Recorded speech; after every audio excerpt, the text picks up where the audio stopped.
ahoy, and g'day once again to ye mateys. I be your tired and shagged out after a long squawk DM Josh the Pirate, and it brings me more satisfaction than Edgar A. Perry reading reviews in February of 1845 to welcome me back to Corsair's Cove and my Humblewood world for some more of Midnight and Madness. With me, I have me hearty crew. Watch out! Ro might get what she's after. Cool Ellie, strange but not a stranger. Jack's an ordinary guy, burning down the house. Hold tight. Mitch here to help the party. Hold tight. They're gonna slay somebody. There has got to be a way. Burning out this plane. So let's talk about these lovely folks, shall we? Mitch, who the absolute heck are you, you old Viking, you? Hello, everybody. I'm back again here on Corsair's Cove. Glad to be. So, I am Mitch. We'll just, Mitch Earnshaw, also known as Big Viking Mitch on Twitch. And you can find me on generally social media-wise Twitter, where I twat about things on occasion. And not much more to it than that. I'll be playing Nevermore again this evening. Splendid. Jack, who the heck are you? And tell us about this new pod of casts of what you're talking about. Hello, everybody. My name is Jack Squarepeg. You can find me on all the social media garbage at the same name. As for the thing that Josh described, I'm doing a podcast because I wasn't doing enough shit. This particular one is called the Play Den. You can find it spelled how it sounds, Play Den Podcast. It is a combination of two GMs who predominantly run horror. The big difference is, while I am the standard podcast person, I am white and cis-presenting and such, the other one is actually interesting to talk to and learn from. She is from the Philippines, and she has a lot of local folk horror up her sleeve that is fascinating to learn about and hear from. And the idea basically was to kind of trade experiences and see what we could learn from each other. The formula, which we'll find in other episodes, is we will take a topic, break it down, talk about movies that we really like from that topic, for example, zombies or Cthulhu himself. And in the context of the Cthulhu episode, the second chapter is breaking it down and giving you, as the listener, something that you can use to bring to your gaming table. So, for example, for the Cthulhu episode, we made a cult that you can use. It'll all be free. It'll all be available when the episode comes out. And they are from Byron Bay, and they are stinky hippies. And there'll be some adventure seeds about how it can potentially work for you at your table. And it's lots of fun. So you can check it out. The first episode came out yesterday. And I'm very proud of it. You can check it out, Play Den Podcast. As for the rest of this week, the only other thing I think is particularly neat is I'm doing a Walking Dead series, which you can check out at Den Mother Plays, who is also the co-host of the Play Den Podcast. I am playing Chris Cano, who is, maybe going to die any second, because that's how the system works. But it's lots of fun. And you can check it out there. The rest of the stuff is available on my Discord. Thanks for being here. And I am Smoothie. Yes, you as are. well. A Batman now. Take care, Tony. Hope the doctor's appointment goes well. Ellie, who the heck are you? I don't know, because no one can see me. Yes, technical difficulties. Mystery. Yes, I'm so mysterious. Disembodied voice today. Yes. Wahoo! Hi, it's a me, Ellie B, or at least it's my voice. You can usually find me here on Corsair's Cove doing some fun stuff like today, where I'm playing Esmeralda. Or you can find me over on Jack's channel doing some stuff with him over on Jack Sweatpeg. And if I'm not in either of those places, I'm probably on my own channel doing some stuff about Japanese history and cybersecurity, because those things totally go together.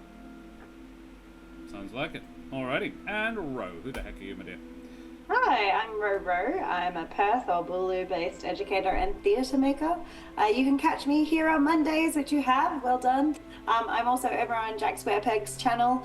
And if you check out my Linktree, which is in the chat right now, you can check out things like my Instagram page, which has photos of upcoming productions, as well as my dog Charlie with the large ears.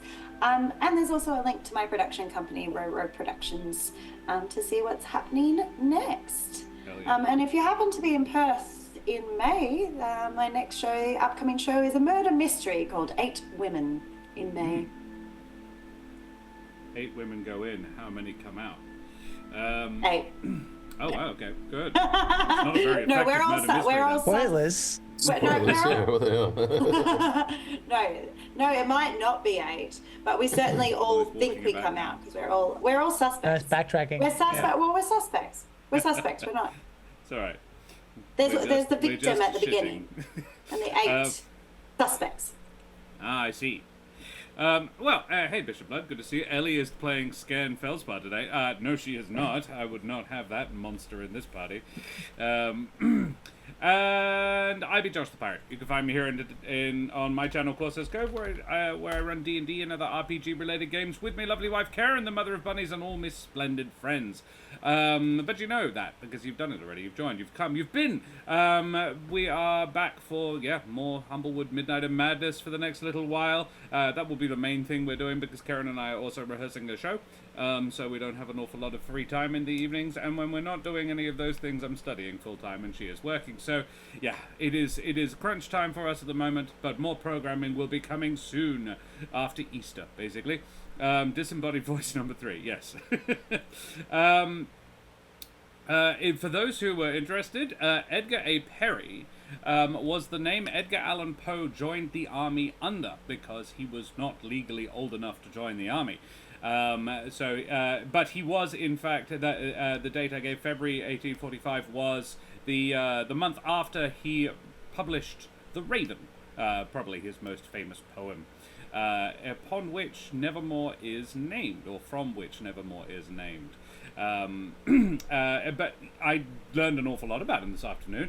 Man was pretty wild. Died at 40. Yep. Really young.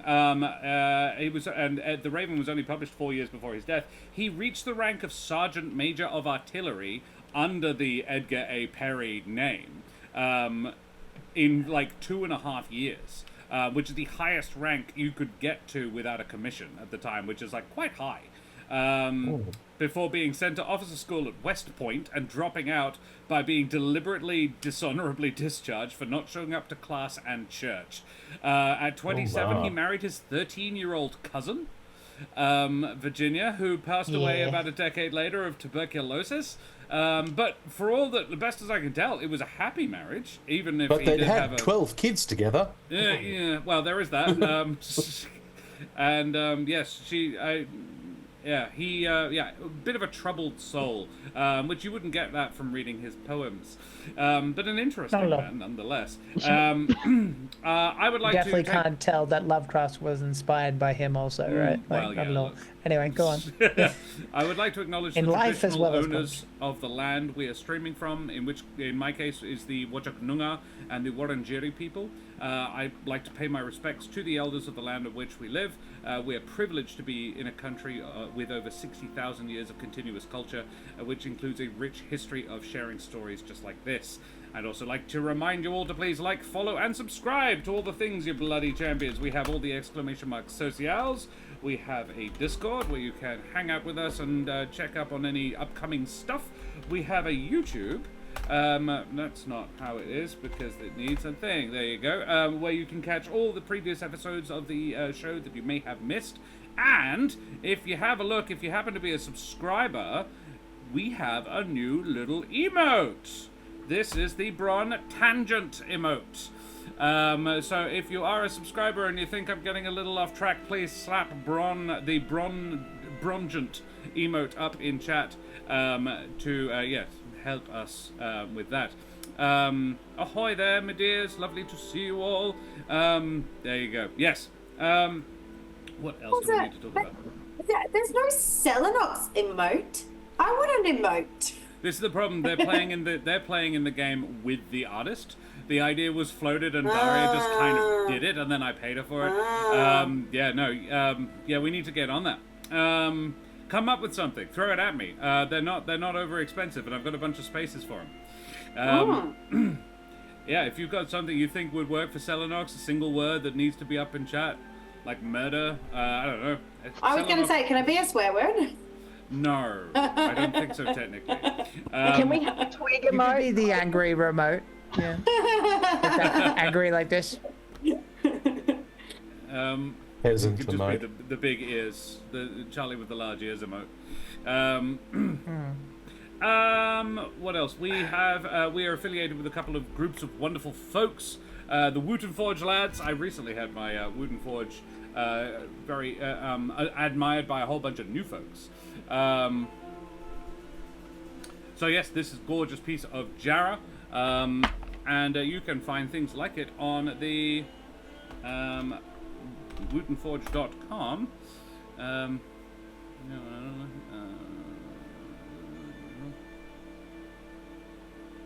Okay, fair enough.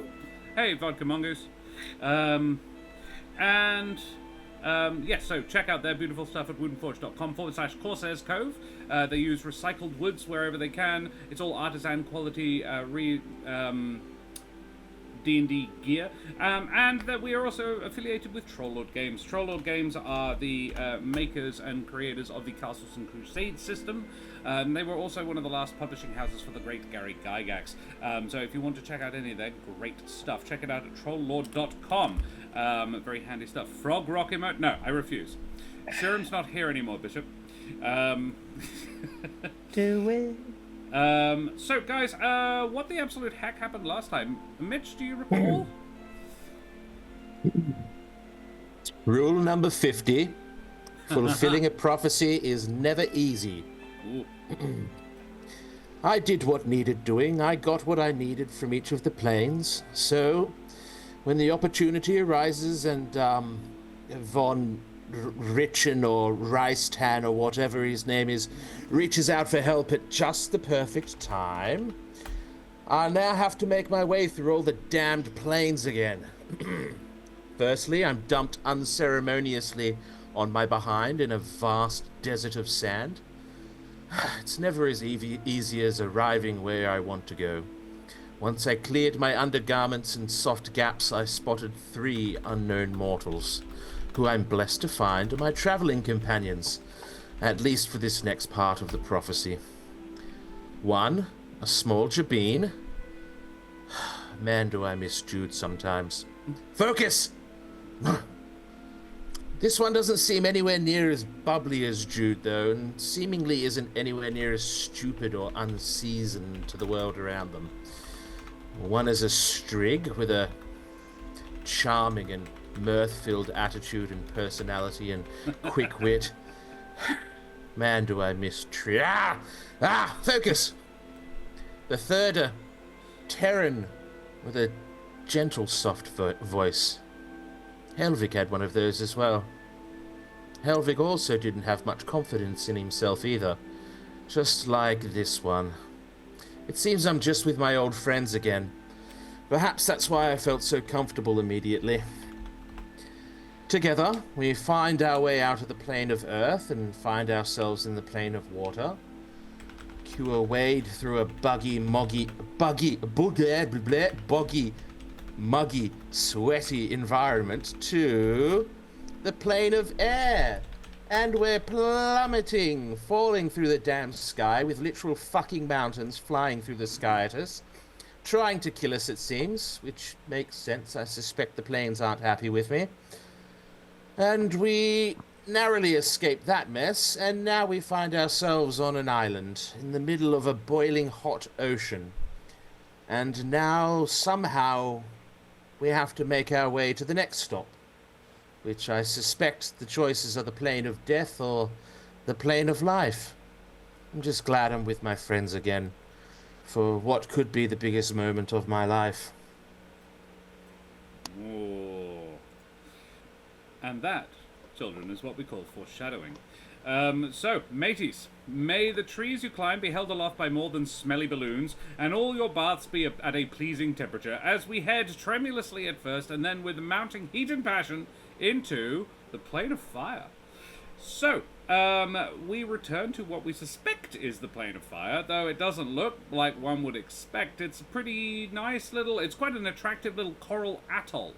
A little island maybe 100 meters across. 5 portals glimmer in the distance around it, sort of equidistantly around it, and the water washes quietly against the shore, hissing slightly as it boils. Yeah, because it's fucking hot. Yes, yes. There is a campfire in the island's center, shaded by a couple of palm trees. Otherwise, there's very little to see. Buggy Muggy Mountain, Buggy Muggy Mountain, Buggy Muggy Mountain. I've been holding that in. Are you incanting some sort of spell? No, I just love the sound. It actually works really well. It hits my lizard brain. It's nice. Maggie Fountain. So yes, you are sitting around the campfire in the center of this island. Yeah. How far are the portals from us? About a mile. We haven't seen the new one, have we? The new one? The one we're supposed to go to? Oh, yeah, There are 6 portals. There are As did a 6 flyby. portals, yeah. As did Say a again? flyby. There are 5. 5. Oh, of course. Flyby. That's right. With the leftover residual fly spell, which luckily brought you back to the island before it ran out. Otherwise, you would have had a horrible time. So it seems we've been through 4 of the planes. It seems like we must make our way through all 6 to get back. Hopefully, maybe, at a guess. Which we can't see at the moment, right? Well, I'm asking in and out of character. we've established that we've been through earth, air, water. Presumably we're in fire right now. So there's death and life left. And out there, I'll just gesture out at the purple one.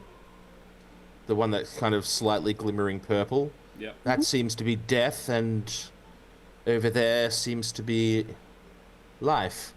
From what you said, Ez, you felt some sort of warm, happy feeling as you approached the yellowish one, and a very sense of foreboding as you approached the purple one. Is that correct? Well, I wouldn't call it happy. I would call it more. It didn't feel as strange as the others. I mean, Okay. let me speak up on behalf of the death plane. You know, it's part of the cycle. You know. Well, don't you usually end with death? So it makes sense to do life first to me. If Yeah. we're actually going through all the blanks. Well, I mean, what? There weren't 2 before, were there? There's only been 1 at a time before now. Well, yes. Oh. Well, from what we've seen, there's only been 1, but we didn't really do a big search around in a radius, or a big, search and I sweep just wonder around if this us. is a test or something. That's all. Well, it's certainly a test of how you're going to get to the fucking portal, because I'm Yeah. not swimming Across in the that. hot water. Mm. Yeah. I Yeah, it cannot. might be a moot point. Can you all please make me wisdom saves? Really? Wisdom. Wisdom. Did you say Fucking Ez Monkey can't Mountain. swim? As can't fly. Can't fly. She can Not fly. anymore. Yeah. 8. 8. Excellent. Jesus. Was that was wisdom? Yeah. 24. 24. Oh, quelle surprise. That was Yeah, I wisdom. know. Yeah. Yes, it was. Yeah. I could say it more arrogantly. Yeah, 24. Like Frankly, I'm always. surprised it wasn't that high. It wasn't any higher than that.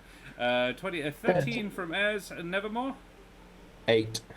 Excellent. I did roll, I think. Yeah. 2 8s, 13, and a lots. Okay.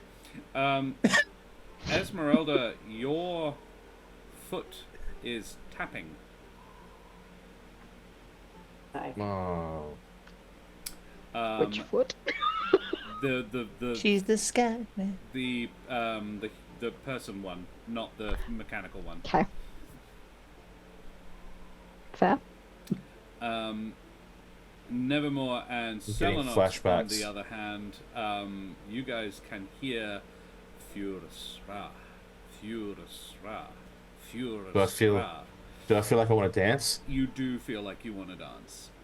Yeah, I thought this might be what it is. And without really, like, whilst you've been having this conversation, Nevermore and Selenox have stood up and have begun kind of dancing. Ez is Of course, just on Ez the edge. resists this one. Well, 13 is better than an 8. Are we doing? Smoothie, Are we doing no, but solo? it's in character. I think it is solo currently. However, Okay. it is sort of dancing together. You're to you two. I don't think you two are aware that you are doing this. You are just sort of just grooving, just having a bit of a Yeah. groove. But you're talking This, as if so we're nothing having is this happening. serious conversation, and then Yeah. they just start. The last few sentences they have gotten up and just it's. So I'm like literally dancing while I talk about how death ends It's not. everything. I want to be clear. It's not like Mitch is doing like disco. It's more ritualistic. It's some swaying and a little bit of less Like a Highland concert. less fancy arm motions. Yeah, the two bird folk are doing something weird, and the humble folk don't really know what the hell's going on. But Ez is kind of into it. Hey, yeah. Hey, yeah. Hey. I'll just join in. Like, okay, this is the vibe. Yeah, all right. Smoothie, you notice glimmering within the campfire. The fire itself is full of writing, Oh, and which is hilarious because you can't read. no. I was But- waiting for you to. No, but you can read this. Oh, okay. Neato. You know what this says. It says Hey, Furus Okay. Ra. All the writing, regardless of shape, says the same thing. It says. says Furus Ra. It is the verbal and written expression of the plane of fire. It is the rune of fire. Do I get? Like, I guess. I mean, I'll keep kind of. I'll play it along for a little bit. Like, does it look like anything negative is happening, for lack of a better word? Like, No, not is really. any symptoms? You don't know Selenox to just spontaneously burst into dance. And I think your sense of hearing she's a is little so stressed good that today. Also, you're so. aware that Esmeralda's exactly foot is okay. tapping. Okay. And Esmeralda is one that does Okay. not. When I always think of Drax's description of his wife, Yeah. Make my nether regions gorge. she would Yeah. never. Yes, she could hear She the most wouldn't even powerful tap her beat. It foot. wouldn't even tap her foot. Yeah. That's Ez, and she's tapping her fucking foot. You're like, okay, okay. So these two No, dancing, something's that's happening. maybe just birdfolk things, but and they're both from the wood as well. But Ez is, you know, I'm experiencing culture shock. Yeah. Okay. I'm trying to just be chill about it. Okay. Yeah. Okay. Right. Well, if it doesn't look like anything inherently negative is happening, I'm just gonna step back and just see if it ends by itself. Like, What are you? As- As in, are you looking around? Are you examining what's going on, or are you just trying to get some distance from the fire? I'll keep an eye out. I'll take a couple of steps back. I'll keep an eye out for anything that might be coming at us or any symptoms from them. But I'm hoping this is just a situation that will resolve itself So, guys, because he doesn't really know what's happening. So to the to the other three, Smoothie just kind of went a bit quiet and contemplative and started watching you all while you were just having your conversation. He's just got a bit quiet. Then he got up and started backing away from the fireplace a bit while you guys are all just, you know, doing your normal thing, just doing what you would normally do, continuing the conversation.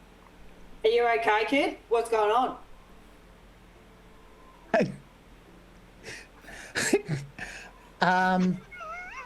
Hang on. I think I'll make an inside check at this point because that's not particularly Selenox like. If she's having fun, she's got a fun voice. This is the serious voice. So I'm gonna. Okay, that's cocked. That's a 22, which I take it to basically mean they're seeing something. This is sees odd. like This is he's absolutely odd. yeah. So look down at your body, please. Down. Are you moving right now? Do I see myself dancing? Yeah, but you don't recognize it as odd. Of course you're dancing. You can hear the music. Okay. Yeah. Okay. What was I thinking? I'm gonna try casting calm emotions. Ooh. Everyone does seem pretty chill. You are welcome to. Okay. What it does do is it stops charmed and frightened, just in case that matters. Okay. In which case, yeah. And it just works. It depends, right? Because technically speaking, if they are unwilling to do so, they'd make a charisma save against me. But if it sounds like in the instance of this, they would be willing because I'm there and I'm their friend. I don't know. It's your call. I will say I would like a wisdom save, a charisma save, but Charisma. I will give it with advantage. Okay. Advantage for us or advantage for? Well, You guys. you have to beat his DC. which is disadvantage for quite high. you. No. They have advantage to make the save. To so make. That sorry, disadvantage. Yes, But they to wanna fail. the save. Disadvantage. Yeah. Disadvantage. Yeah. All right. To get the better So outcome. Charisma. Yeah. Yes. Charisma Disadvantage. saves from Nevermore and Cell. 9. Oh. Oh, 8. You fail. You are calmer now. And so do I stop dancing? And a disadvantage 15. Is a fail. So do we stop? Yes. And Yeah. you can just whilst Esmeralda wasn't properly affected by it, and therefore her foot stops tapping. But Okay. you are now like you could hear this. I've always imagined this sort of a pounding bass line. Why does it have a sore neck? What the hell? Okay. So How are we getting here? How are we getting out of here? We're going to go through one of those portals. before, hang we on, got to work hang out on, how hang to. on. Wait a moment. Before we do that, I think the fire's trying to. I don't know. Like, it could just be a cheery fire, but like I don't think you quite understand what just happened. You guys were up and doing that stuff just now, the dancing. That, as far as I can tell, that stopped once I cast my spell, which I normally use to calm people down when they're getting all crazy. You Who do casts a remember spell on dancing. us? I do not dance. I cast a spell. Yes, I did. I figured we might want to get moving at some point this year. Okay. So the dancing is to do with the fire. I think it's got writing in there. All right, let's move over there. Arcana or history for me to remember the time when one of my companions was taken by the music. Yes. don't stop I the mean, music. I feel like, given that even 5 years on, I remember that one reasonably well. Yeah. I think you remember the history of it pretty well. Sure. The Yes. Arcana, on the other hand, would be a good thing to roll. Sure. I will do that. I'm hearing it go. Are you rolling in Roll20? I am rolling in roll 20. Ah, Am I not supposed to be? No, if you could roll in D&D Beyond, please. We just Oh, used sure. roll 20 just for the map. We don't You got have 15. characters in it or anything. 15 from Nevermore. Oh no, sorry, that was the 18 for Christmas save. Arcana. 18. 18 for Arcana. Arcana. Yeah. Mitch, you recall that the fire at the source of that whole dancing episode with Jude and the magma methods. No, they were little magmins, weren't they? Was a portal, was a fire rune, which is a way to get through from one place to another to the fire plane. So you remember that the fire was the portal. So that's how we got here, presumably. You came in from above. Ah, You floated okay. down. All right. So, yeah, I've experienced something like this before. I was completely unaware that I was dancing, but I'll take your word for it. I do have quite a sore neck. But yes, one of my companions, Helvig, was taken by the music from a... oh, I hear a small child crying. Sorry. Was taken by the music. Yes, we might need to get away from this thing because it could take us again. How did it? Yeah. I What can't did- remember. Oh, actually, no. I believe we got Helvig out of it by tackling him, or something of the sort. It was Jude who was dancing. Not Oh, it was Helvig. Jude. Yeah. Jude. Okay, that makes more sense. And yes, you did. All right. So the dancing is bad. Well, the problem is that if we all start dancing, we're never going to stop dancing. We'll be dancing forever. We until also die, I would suspect. are running low on time, so we probably want to move away from this thing at the very least. We got about 30 seconds. All right. Well, let's move away from the fire. Okay, we'll move as far away as we can, I guess, to the edge of You the. move about 50 feet away from the fire. Ro, can you give me a nature check, please? Selenox. Smoothie, your flying ability with your No. kind of tap the thing on your back. How long does that last for? Well, I'm working on it, but generally about a minute at a time. That's not going to get us a mile, is it? Probably not. I mean, I can get really high and then glide. You glide as a 1 for 1, Potentially. so you'd have to get a mile up to glide a mile. Something like that. That wouldn't Question. be too hard, I don't think. I have a If It's thing. I exactly the dash same at the mechanically same as time. going that way as going that way. It's the same distance Yeah. you have to go. Thinking Yeah. about the spell fly, if 3 of us had fly cast on us, would we be able to keep someone who was gliding aloft? Yes. Okay. We're all going in the air again. Okay. Yay. And I will cast fly at 4th level on us. And it will be on Ez and Selenox and myself. Mm-hmm. And Smoothie, if you could if you could activate your contraption thing, and we'll make our way out towards the. You said you wanted to go to death before life, correct? Or life before death. Before death. Life traditionally comes first, I think. Okay, sure. We'll go life and then death.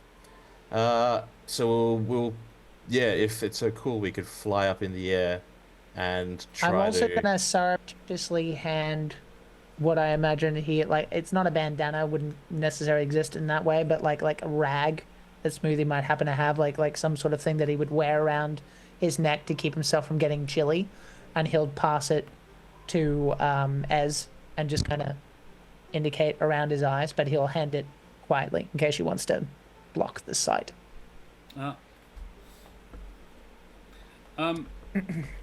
if you wanted to, because I'm very kind and nice like that, if you wanted to cast Mitch, if you wanted to use a spell slot one level lower, to just do 2 people, I would allow Jack's flight ability to get him to a portal. The distance was intended that Jack could be able to fly that distance. I see. Okay. And then what we say, for example, I cast it on myself and Ez, and then we have the 3 of you Selenox support glide. gliding. Yeah, Okay. I would allow this. All right. If that is allowed, then consider it done.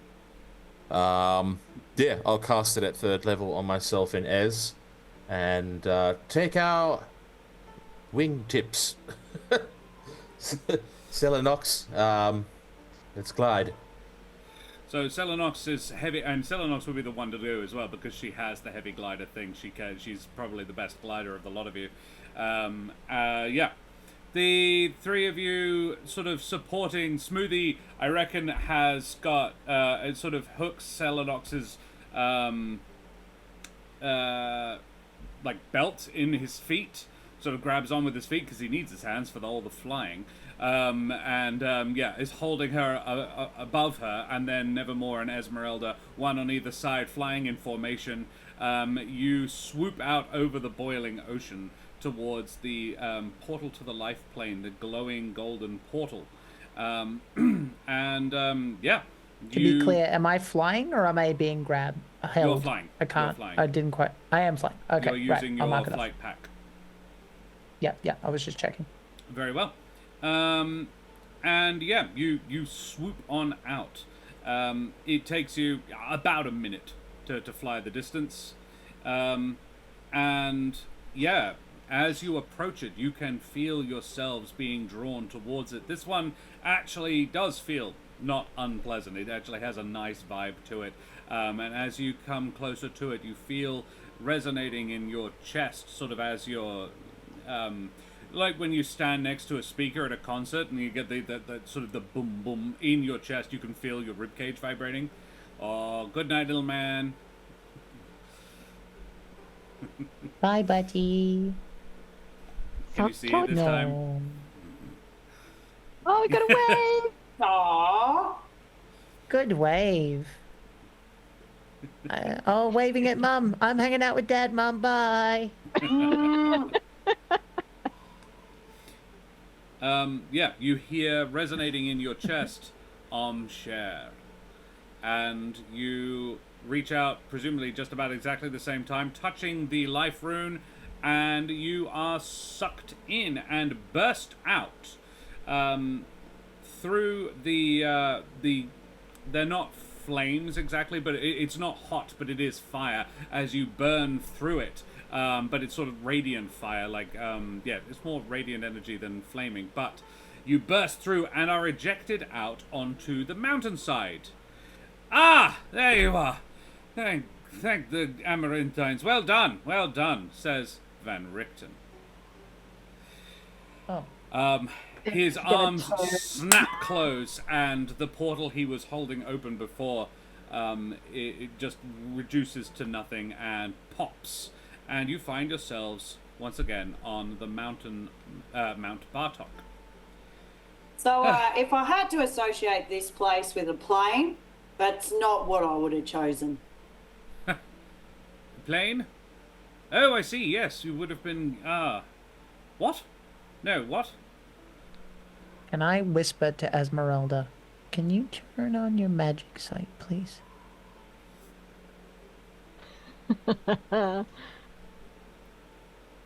Yep, I guess so. To determine what? To see if he's an illusion or something. This feels sus. Ez, what do you do?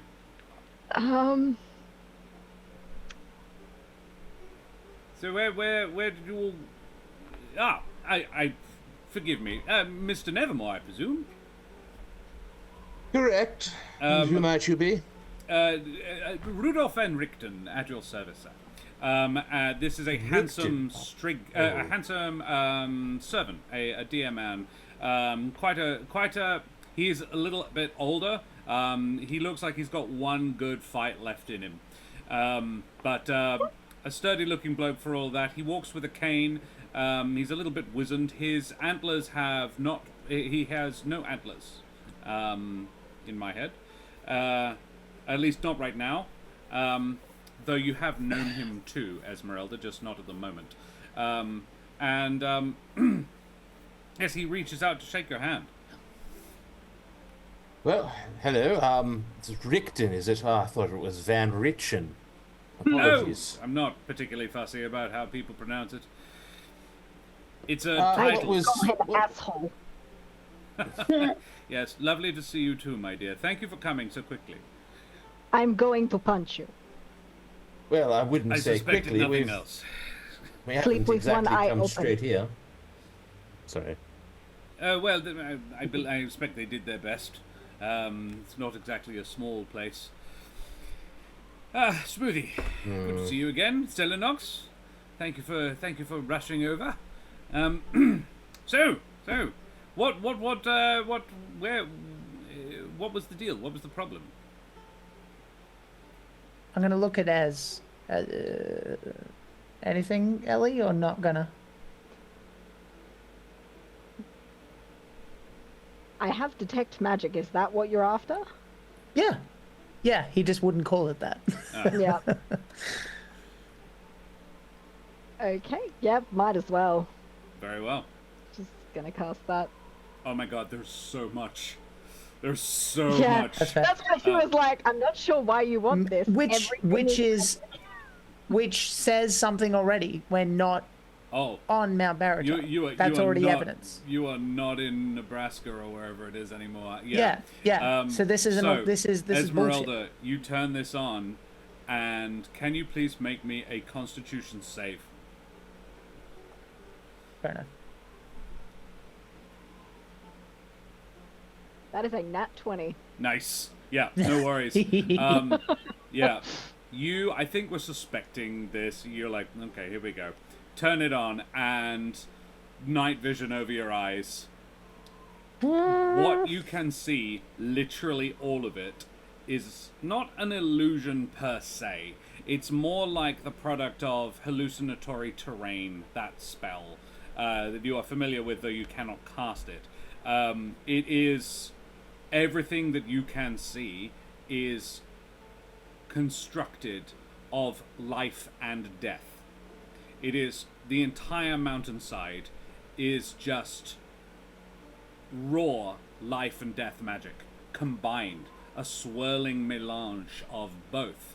However, it actually only extends about 300 feet in any direction, at which point it is just a pretty skybox.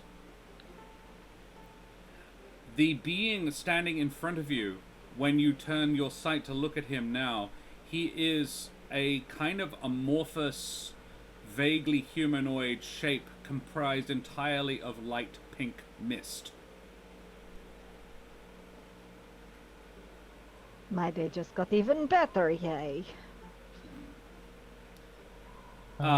We... There it is. That was quick. Far faster than the others. What? He is looking directly at Esmeralda now. I knew you were too happy to be the old man that I call asshole. Yes, well, he's not happy at all. You did lay it on a little thick. I'm getting better, though. The parent does not want this to succeed. Not at all. And now he has turned to Nevermore. The parent knows what you intend. The parent will not allow it. I'm like reaching into my head to see if I can sense Irilath. That'll be my because I'm still kind of confused as to what's in your going on. head, you hear Irilath. This is an elemental, a very powerful one. This one is a void elemental. Avoid the elemental. Got it. Definitely do. I cannot be present. It will sense me and it will consume me. All right. The parent wants me gone. Well, I suppose we should probably leave then. Let us not take any more of your time. if you could just point us towards the exit as I slowly kind of back towards my companions. So, I'm going to put you all on the map because it is going to do exactly as you ask.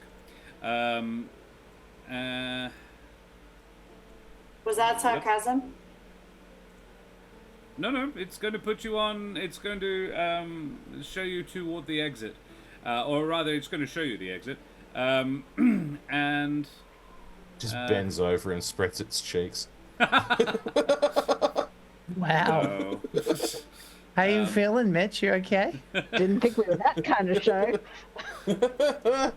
it's post watershed. It's fine. We have a smoothie. We have a Selenox. I actually didn't put a Nevermore up here. Hang on a second.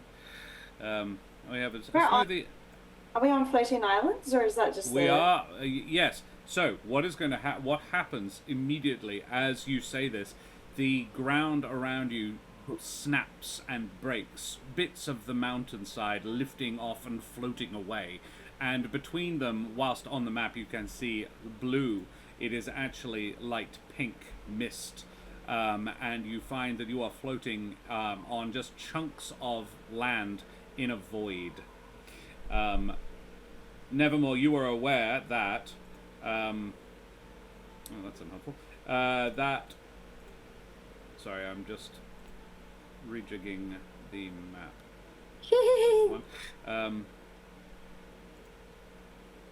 That's not... What are you doing? I love it when you jiggle things around and... yeah, that should be it. What are you doing? That is where a good dirty joke would come in well, Mitch. There you See? go. Jiggle things around. So, what was I saying? You are aware, Mitch, Nevermore rather, that when two planes meet, the demi-plane that they create does have a name as well.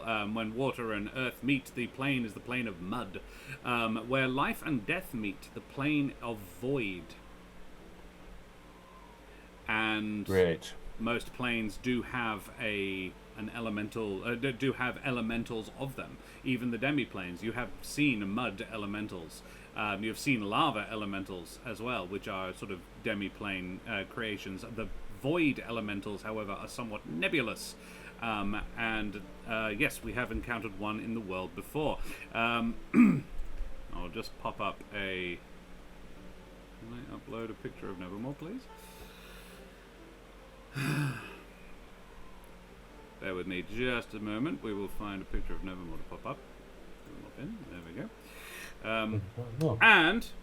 Yes, as these islands drift apart into the sky, the creature reaches out and grasps just a large chunk of sky and says, "This is the exit," and throws that chunk of mountain at you. Please all make me dexterity saves, and then please make me initiative rolls. So, Oh, for fuck's sake! Have I mentioned how much I hate high rolling games? I know. I got a 5, so A 5, a 6. I rolled a 23. There you go. All right, Nevermore's all right. 20. I'm ready to go back to Cthulhu, Jack. I know. So, I'm ready. I'm ready for it. let Initiative us time? have a bit of initiative now, please. Okay. Oh boy. I rolled a 22 on initiative. I can't seem to. I can't select Nevermore. By the way, rolled It's just a over a picture. I'm 6 sorry. I will today. do it. that's good. No worries. So got we a have. 13. So Nevermore got a 20. 22. 22. Jack, 9. 9 for Smoothie. Ez, 13. 13. And Ro got a 7. Yep. Yeah, Sal got a 7. That's okay. Oh. Let's see how bad. I never do well for initiative. So 14. All right, that's not too bad. Fuck's sake. Think about how good that +5. would have felt if you said a 7 in Cthulhu, though. I That's true. know. I know. This is why. Yeah, this actually completely tracks. The only person who manages to Smoothie and Nevermore both managed to dodge the damage, and and Nevermore is the first person to be able to react. So the damage was 13 save. Charming music 38. while we take damage. Oh, I can't hear the music. Can you hear music? I'm Please don't Yeah. stop the Yeah. music. I rolled very low though, so you take only 13 points of bludgeoning damage. The two of you who failed. If we succeed, half or none? None. You managed to dodge None. out of the way of this large mountain flying straight at you. Okay. And I forgot. I knew there was something else I had to do. I'm going to create a character. I'm going to call it Nevermore. It can be in. Wondering why I couldn't figure out where my character sheet was on Roll20. I'm like, how do I find my character sheet again? That's okay. I'll just roll with D&D Beyond and just kind of switch between. There we go. Save You change. know what's cool? I have a tweaked character on Roll20 as well. Mitch, I you can should now switch be able to. between. You should now be able to control the Nevermore I now put on the map. Boop. There you are. You should now be able to move him around. Cool. So it is Nevermore's turn first. This being stands in front of you, still looks like Van Richten, though a healthier Van Richten than Esmeralda has seen in some time. Alright, I am actually not able to move the token, but before I even think of doing that, I'm gonna do a quick 360 and see if I can spot the way out. You do not.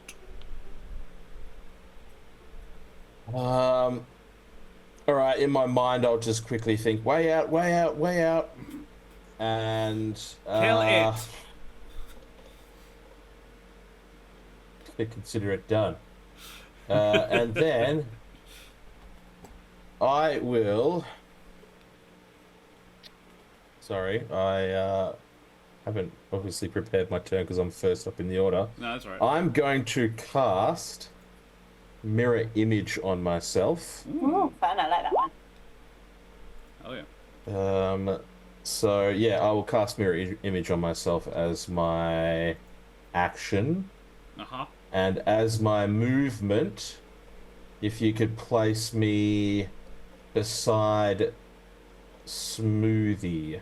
Next to Smoothie? Oh, that's Esmeralda. Right Yep, that there. one. That's Ez, sorry? Yep. Beside Ez, behind Selenox. Very well. You stand behind the meat shield. Very good. Anything else? Not You the happy? first time.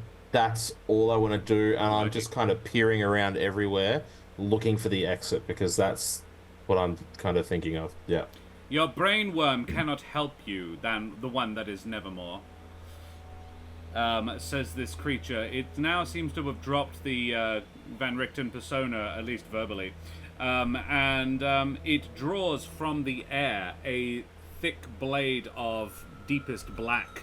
And it is going to...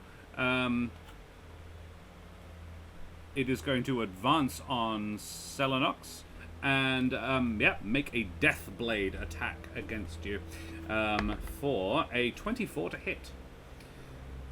Mhm. That do it? Yeah. Okay. And rolling very poorly on damage. You take 8 points of necrotic. I rolled 2d10s. I got a 2 and a 1. Please make me a con save. Dirty 20. Yeah, you're fine. Cool. Can I also riposte You may riposte. with my sunblade?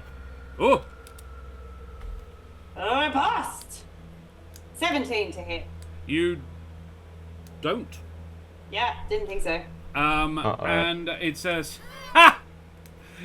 You strike me with that with which I am made." Noted. And then I love it- a good chatty villain. We Is that, know. is that your reaction? Yeah. It is then going to stalk over towards Smoothie and make Yep. a Deathblade attack against Smoothie. Getting a 17. Just misses. Oh, just misses. Very good. Yeah. I'm rolling very poorly today. Alrighty, that's, I think, his turn. Yes, that is his turn. Next up is Esmeralda. Oh, good lord. Why is the music not exactly thrilling me? Foggy Creepy. synths. It's creepy, but it's not exactly what I'm looking for. Not combat, no. Yeah. Let us have... I prefer the synth over the. Ooh, that was in the last one. Yeah. Oh, yep, that Just was. chuck in a little bit of Avernus metal as well. Hey, Jairus, good to see you, mate.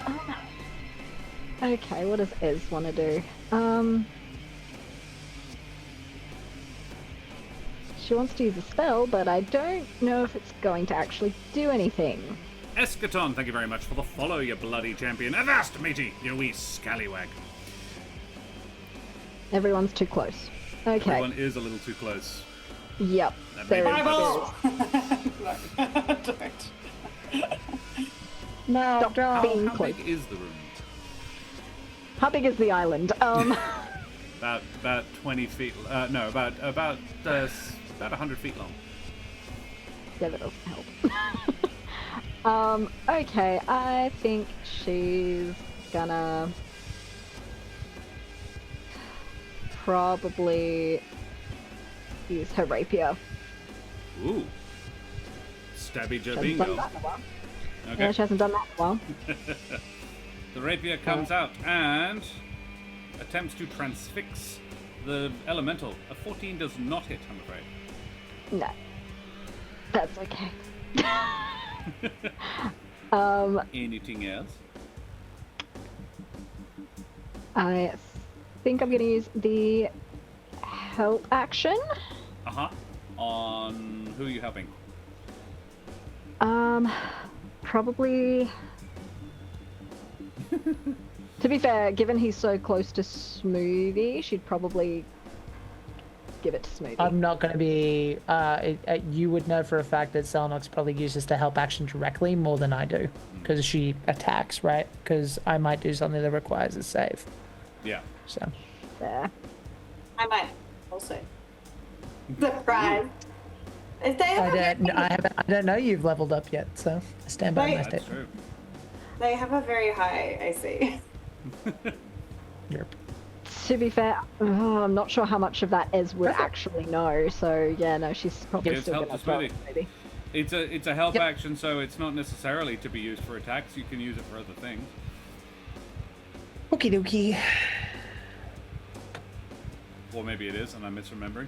Alrighty, next. Next time, it's actually going to use its legendary action to attack you again, Smoothie. No, it's going to attack Okay. Esmeralda. It's going to take it in turns. And she just tried to stab him, and he goes, "Oh no, dear, no." And he is like fencing with you. That you didn't miss. He parried. Oof, 19 on the dice means probably quite a bit. Yeah, that hits. Don't even bother. 16 points of necrotic damage. Esmeralda, please make me a con save. Fuck. That was an 18. Is enough. Is a Okay. success. That's good. Because you don't want to get poisoned by this thing. Yeah. It's a good thing. Yep, cool. Alrighty. Smoothie's turn. How much damage did I take? Did I take any? 16 points of necrotic. Oh no. Oh no. She's fine. Oh no. Okay. No, she's not. Don't worry about it. I'm going to try and. Yeah, I think this is just his natural reaction given what he heard. He's going to try and, when the weapon comes down towards Ez, makes contact and then comes back up, he's going to wait and then point at the flat of it if he can and attempt to dispel it. So I'm casting Dispel Magic, trying to make the thing disappear if it is in fact made of magic. Ooh. You're trying to dispel I have no idea if that works. his blade. Interesting. This is the only thing I've got that isn't radiant. I'm giving Right. it a shot. Valid. I love this as an idea. I think it's very smart. Okay, yeah, you do that.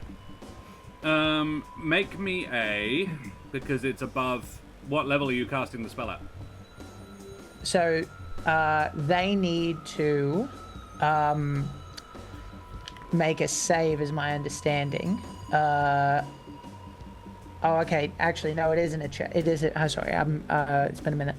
Any spell of third level. Why don't we cast it? I want this to work, or at least use a legendary resistance. So let's use a 5th level. Ooh, it works. He Okay. slashes at Esmeralda, and you just say, "What do you say? How do you cast this?" I imagine if we're in the life plane, there's been some communication clearly between what's her name? The life mother, Adea, and Titon. So maybe coming out of his finger, we see an approximation of both, like this half gold, half silver bird figure just kind of flying at the thing and then exploding on the blade. It just Oh, and yeah, the blade just shatters into shards that scatter across the ground, and it looks up and says, "The parent gave me that. Rude, very rude." yeah. Love it. And then because he doesn't have a weapon, I'm going to take the opportunity to back off. Smart. Yeah. So yeah. I mean, If it looks like there's a portal, he'll head towards that. If not, he'll just go here, I think. he is still. He can still make an unarmed attack as a reaction. That's fine. You can punch me in the back of the head. yeah. I don't mind. He will do that. He probably won't. As in, no, 16. Yeah, No. because I'm going to say he's not proficient with unarmed attacks. So doesn't yeah, normally that's what do it. I'll do, and Very well. I'll put my head on a swivel, looking for anything that might be our exit. I love it. Yeah, absolutely. Selenox, what do you do? I'm going to try, because it's more natural for Selenox. So Selenox is gonna change blades Yep. Yep. to the rapier. Old Faithful. Try that one. 27 to hit. We are going to move into melee with him, presumably. Oh, yeah. Do you want to stand next to Esmeralda or leave a bit of space? I will point out, I think Josh uses flanking rules, right? So if you go there, you might do. get advantage. I don't remember if he does. I require but, yeah. 3 for a flank, but yes. Yeah, where it is right, where she is right now is fine. Very well. 27 does indeed hit, though. 11 damage. 11 points of damage. Yes. You slash at this form, and a gash appears from it, and this is Rudolf van Richten, as you last saw him, but his chest just opens up, and within is that same pink mist that you can see floating all around you. And the second slash, I'm going to aim for the pink mist inside. Ooh, very well. Like I'm trying to go in and up. 25 to hit. Also does hit. For 10 more. 21 all up. Very nice. Anything else?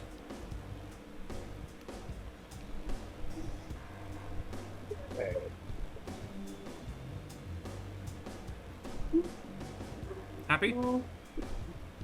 Because I do have a thing that would happen if you would like to see what happens before.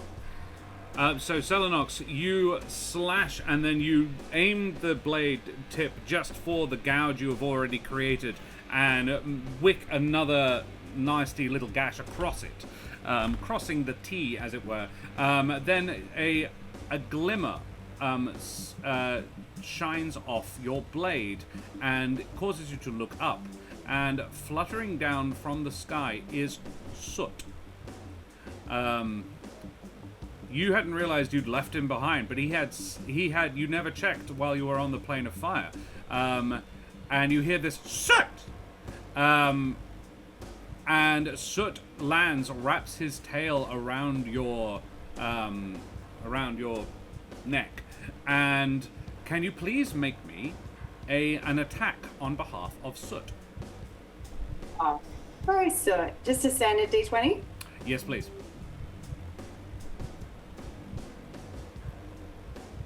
Oh, for fuck's sake, I'm so sorry, Soot. You should have got anyone else to roll. You should have got Bishop Blood to roll in fucking chat. We know what Bishop Blood's rolling is like. You know what? Tell you what, Bishop Blood, please roll me a D20. See if you can do better than 8, mate.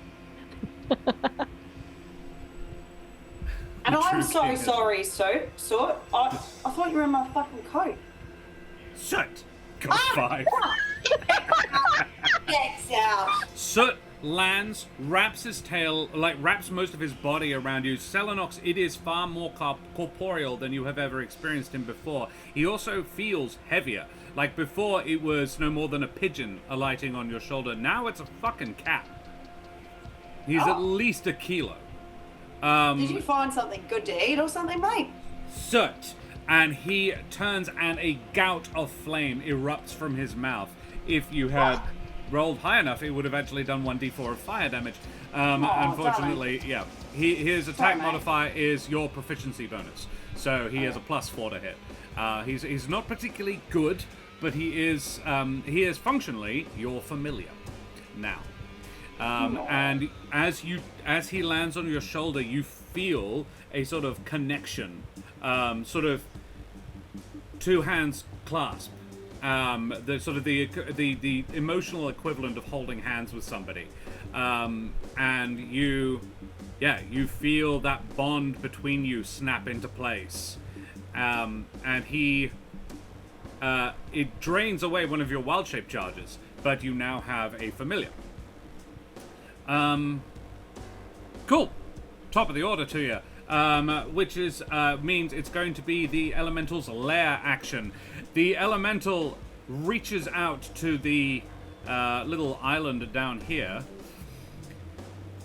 Sure, because when I click on the map, I don't want it to... There you go. That's the one. That one. And it raises it up. And it pulls that sort of island of mountain and throws it at the three of you standing right next to it. Basically, it drops it on Nevermore, Esmeralda, and Selenox. Can you please make me dexterity saves?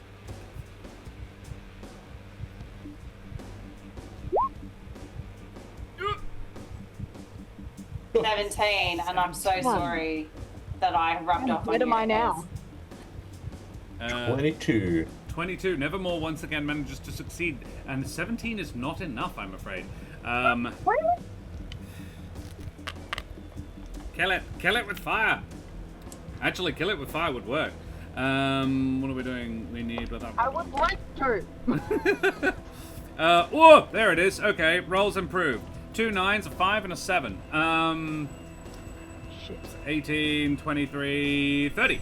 30. Nevermore, you take 15. The other two take 30 points of bludgeoning damage. Josh, I'm not okay.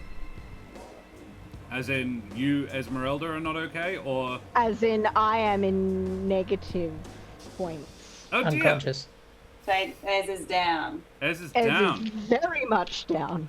I was like, just checking. We're talking about Ez, not Ellie, right? Yeah. The way you said it, I was like, oh no. Oh, okay. That was a saving throw, right? Was indeed a saving throw. Can I please use Indomitable?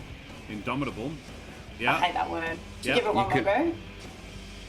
So I You may. fail anyway. Yeah, nah. Alright, what was it? 18? 30. Buggy Buggy Mountain. 30! Buggy Buggy for Mountain. fuck. And then it is Nevermore's turn. All right. I'm gonna have to bring your brain back a few years, but when I first gained Iralath's powers and we went to insert the name of the Mages College in The Avium. in Humblewood, the Avium. Thank you. Right. We found out that I had this ability called Soul Bolt, where I could change the magic damage type of, first of all, Firebolt, but I also gained an ability to tweak the damage of spells twice Yep. a day. Yes, Okay. So, I believe so. just I wanted think to it's a first of all warlock bring thing. that back up with you. Yes. So, that was the first question. Second question, in my mind, I'm like, damage, what type? And she said, anything but necrotic and radiant. It's immune. It probably doesn't care about poison either. Okay.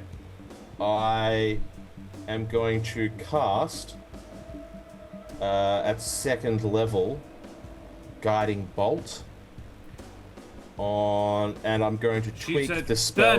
burn it with fire. I'm going to tweak the damage of the spell to fire. Yeah. So I'll change it from radiant damage to fire. And this, blitzing bolt of flame will shoot out towards the creature. Yep. It's a 19. And it is a hit? Okay, cool. I was getting ready to use my D4 if I needed to. Yes. So I cast it at a higher level. It horrible rolls on the dice, but that is 15 points of fire damage. 15 fire damage. Very Wouldn't nice. it be great if we played a game where you wanted to roll low? I know you have to talk to Jack Basically, about that. He's the exactly one half. he's the deviant that deals in that sort of stuff. Alrighty. Correct on all fronts. I appreciate the title. Yeah. And So the that's- next attacker has advantage. Correct. Next attacker does have advantage. And let me just check. Healing. Ez Okay, has I slumped am. to the ground I beside am you. There going is also to reach. Sorry. Yep, sorry, I'm going to reach down and use my Warlock ability Healing Light, which is a bonus action to sink 1d6 of hit points into Ez. ooh, So I'll just roll a. a d6. The area that I have scribbled Four. on the map is difficult terrain. It is. Oh, right, okay. covered I was in like, what the rubble. fuck is that? Um, She's falling over and then it just starts. It's now green, yeah. And this one is now gone. Not there anymore. You are welcome to, if you wanted to, fly or jump to the other ones. You don't have to. I'm just saying it is something you can do. Got it. Esmeralda is So- back up on how many hit points? 4 hit points. 4. That'll do. Yep. And I will, if you could just shift me back down, directly down 1 square, so I'm still square. within reach of Ez if I need Love to it. be. Very well. You shuffle And backwards that a little is- bit. My turn. Marvelous. It is now the elemental's turn, and it rounds on. Yeah, I think it rounds on Selenox. Ooh, no, yeah. All right, so it reaches down and grabs some of the earth and draws from the earth a new blade. But this is going to use one of its actions, one of its 2 attacks to draw a new weapon, to create a new weapon for itself. So it didn't do nothing, Jack. I'm just saying it will only be able to attack once this turn, as it draws this radiant blade from the ground. It glows. It is actually a crude simile of the Sunblade. It's like it's mocking you or just copying you. It's hard to say. And it then takes a swing at Selenox. It rolls 17. Selenox parries the blade with her own Mine rapier. is prettier. The parent didn't want me to have this. I took it anyway. And because it's used its other turn to create that thing, it is Esmeralda's turn. You're prone on the ground next to the thing, who now seems very focused on Selenox. Excellent. Would she have noticed that the thing didn't really respond well to fire? You probably would have noticed that it didn't like fire, yeah. I mean, that the fire worked, that the fire scorched away. And I should describe this. When the firebolt, or when the guiding firebolt hit, it hit it in the shoulder and scorched off. It's like Van Richten's... Van Richten is just a picture painted over the top of it. And just burned off some of the paint, and underneath you can see this form of, yes, pinky purpley mist, composed of making the same shape, but yeah, the picture is just painted over the top. So it definitely looked like it worked. That's fair. Okay then. Very much so. Nebula is the word, Bishop Blood. Yeah, Nebula is kind of what I imagine, but purpley pinky. I'm gonna assume she can stay prone on the ground for a bit. If she wants to. She's like, you know what, I'm just gonna stay lying here, it's fine. As long as she can see whatever the hell she's gonna throw stuff at, it's fine. It's right next to your face. Exactly. She's gonna cast Scorching Ray. Scorching Ray. It is right next to you. So you would be at disadvantage because it's a ranged spell attack, I believe. That's okay. We're gonna try it anyway. Okay. You do have advantage on the first one, so it cancels out. 18 is the number you need. And that was the lower of the two. Well, the advantage cancelled out because you had disadvantage because you're lying down. So the second one is a 19, so roll that second one again because you make a roll for every bolt. Well, that's shit. That one is shit. So yeah, you hit the first one though. That's cool. And I think there's 3 bolts. I think it's at second level it's 3. Yes. So make a third one with disadvantage. 15 is not a hit. Yeah. And that was the lower one anyway. Unfortunately, so a 20 it's would. fine. But there we go. Never mind. All right, one hit. Roll me 1d10 of damage. Or 2d6, even better. 2d6, so 8. we got 8. 8 fire damage. 44. Very nice. Anything else? You happy where you are? Yeah, I don't think there's much else I can do at the moment.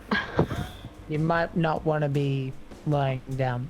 If he feels vindictive, he has advantage on hits against you if you are lying down. It's true, but I don't know how far she's going to get away, so... No, Yes, I'm just saying you stand can up. stand up though. Army crawl. Fair. Okay, now she'll stand up. Cool. Alrighty, she stands back up. Yes. From Smithy and Selenox's perspective, Ez goes down, and they don't really see what Nevermore sort of scrabbling around in the rubble of the rock that just got thrown towards them, and then a gout of flame shoots up from where Esmeralda was and scorches, I'm going to say, half the thing's face off. And it screeches. There is this unearthly, otherworldly, aliens getting shot sort of squeal, as in Alien in the Alien franchise squeal, as this thing's face gets half burned off. Doesn't seem like it didn't like it. It's not happy, but it doesn't seem hugely bothered. Just sort of a less bothered than you would normally be to have your face burned off. It's Smithy's turn. Okay. Did the either do I see any kind of portal, because things are looking dire?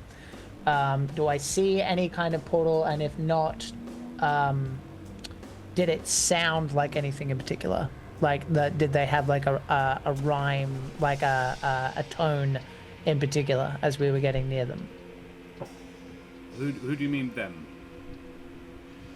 The portals that we've gone through. Them. Yes, they all sort of. The ones you have heard sung with the tune of a rune. An elemental Welcome, rune. Raiders. And yes, thank you very much Hello, for the raid, raiding Lost people. Archives. How are you, you bloody champions? Owen, how are you, mate? Hey, Tank Cutter, good to see you. Tabsu, nice to see you. Let us have a bit of a shout out because the wonderful folks over at the Lost Archives are fantastic guys. If you want to experience more Curse of Strahd, check out their VODs because that's what they were doing. Shout out at the Lost Archives. Boop. Check them out as well. Toss a follow over at them because they are splendid beans.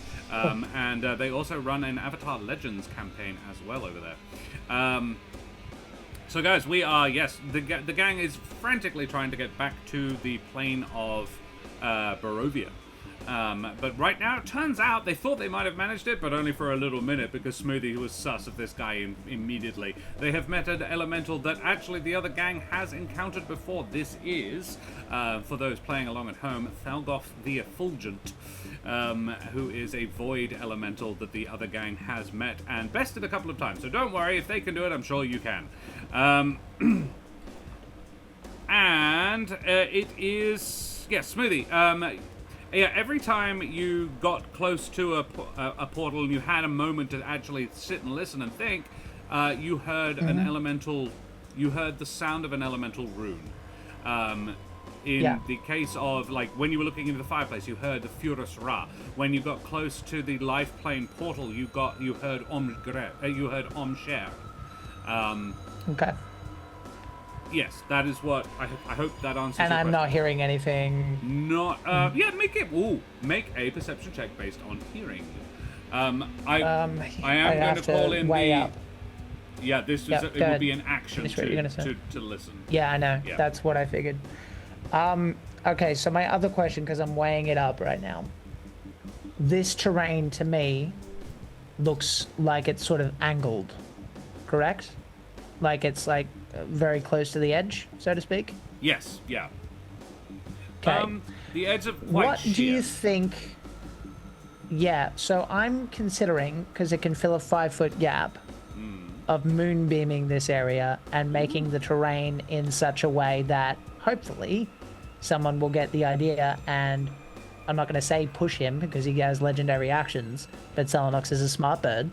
And I'm hoping to create a sort of easy way for him to potentially slip off and be pushed off this area. I don't necessarily think I can do it on my turn, but I might make it easier for the next person to just shove him off, essentially. So your intention is moonbeam, which would make it easier To do that? break this ground underneath. I think so, because like you tell me, it doesn't seem Right, very yeah, feasible that I No, can I like make that. it fall I by like that. myself, Yep. but I can make it a slide, right? Sure. Yeah, because Moonbeam, Yeah. we have rule goes through roofs and stuff. Yep. Yeah. Cool. You can do that. Yes. Moonbeam strikes down and tears a chunk of the of this bit off. Sort of that shaped area is just Yeah. torn away, like Yep. that. That's sort of what you're aiming at. Yeah, I'm trying. I mean, I think I can draw my own self. I'm trying to make Yeah. a slide, so that basically it's like because this looks already pretty sheer to me, Yeah. right? So basically, just making it so that once someone knocks him, he's got no gravity other than down. Sure. Right. Yep. Does that make sense? Yes, absolutely. Alrighty. So you shoot Okay. a moonbeam on an angle to try and create a slide in the ground. Yeah. I love it. He dodges underneath it and then looks up and sees it and goes and laughs at you. This one learns nothing. Stands up into the moonbeam, completely unfazed by it, and Jack is unbothered, and neither is Smoothie, because that wasn't what he was trying to do. And you've gouged a furrow in the ground out, making a kind of tunnel toward Yeah. the edge. I love it. Yeah, that's right. Anything else? No, I've just tried to make it as obvious as I can, so that hopefully a strong bird mama can go here and give him a love tap. Alrighty. Smoothie did that. He is not Love threatened by tap, Smoothie baby. at all, so I think is going to he's going to make a life blade attack at Selenox. Did I get skipped? No, you're after Smoothie. I have a legendary action. Ah, okay. It's how you balance big boss fights at higher levels. Otherwise, this Okay, action so economy you're- just gets fucked. It gets So like you're an doing a action, a legendary legendary action. action, and a lair action. Yeah, before. Okay, no worries. against Yeah. 4 people. Yeah. Don't worry, he's rolling like shit. That was a 13. You know, I'm going to burn my DM's inspiration. Oh, cool. There you go, filthy no, that's a crit. Fuck you. There you go. Thank you, whoever gave me that. I want to say it was Tank Hunter, actually. Cool. Alrighty. So that is 20 plus what I roll. 7 and 8. 35.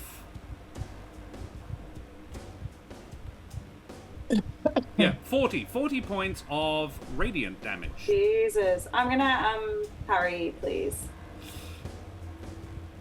Fuck yous. Yeah. Fuck yeah! When I parry off. So when another you can use your reaction and expend 1 superiority dice to reduce the damage by the number you roll. Yep. You also do have Spiny Shield if you wanted to do that. Yeah, I know, but I also want to use a spell this turn. Fair. Oh, you can use that. It's a reaction. You can use that. That would be out of sync. Oh, okay. So, yeah. Okay. Oh, I suppose You I just could got do that. another inspiration, by the way.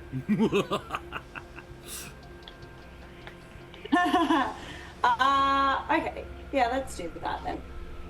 So.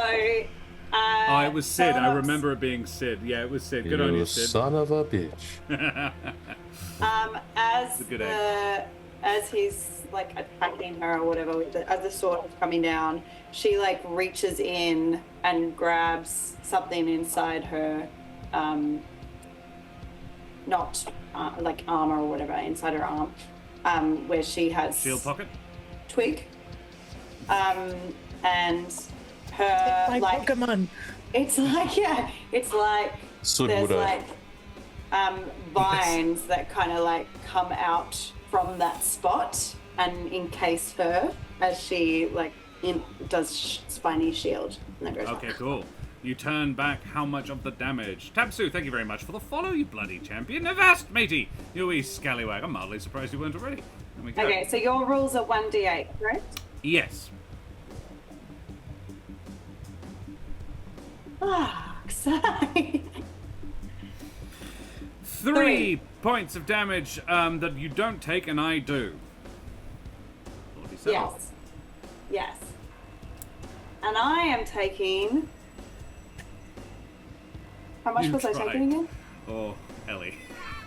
You're taking 37 now. Yeah, Selenox is not looking great. Fantastic. Excellent. I mean, oh no. Oh. Shit. It is now Selenox's turn. So she's kept her hand, as she's done the spiny shield, she's kept her hand on Twig, and she's gonna turn towards him and be like, "Fuck off!" And as it comes out, it's like a screech. Yeah. Hunting call. But of there's an owl. also that like cloud of the vision that we saw last time when she cast Thunderwave. Ooh, yes. Do you reposition slightly so that you're aiming him Yes, directly at yes, the shoot? Please. Yeah. Oh, I don't need to cut. I don't need to. You need to do things, Oh, you- but the damage is going to be fucking disgraceful because I've already rolled that. So you need to do a save roll. I do. Yeah. Is it Dex or Con? On. On. I got a 16. Ah! Be quite Yeah. impressed. Yeah. Yeah. That's okay. that You can succeeds. you So can make it a take- 1. No, he can make it a 1. I cast Invoke Amaranthine before. And he So- did get a 1. He put it in the I did. Discord. Yeah. Yep. Alrighty, that's a 1. I may use my legendary resistance for that, I think. That's fair. Yeah. It's like, no, but no. Alrighty, legendary resistance. But a good move. And he takes, I'm going to be honest, It's like 2 points of damage. yeah, it's shithole damage. I rolled like Yeah. ass. And then, can I use my movement to hip and shoulder him?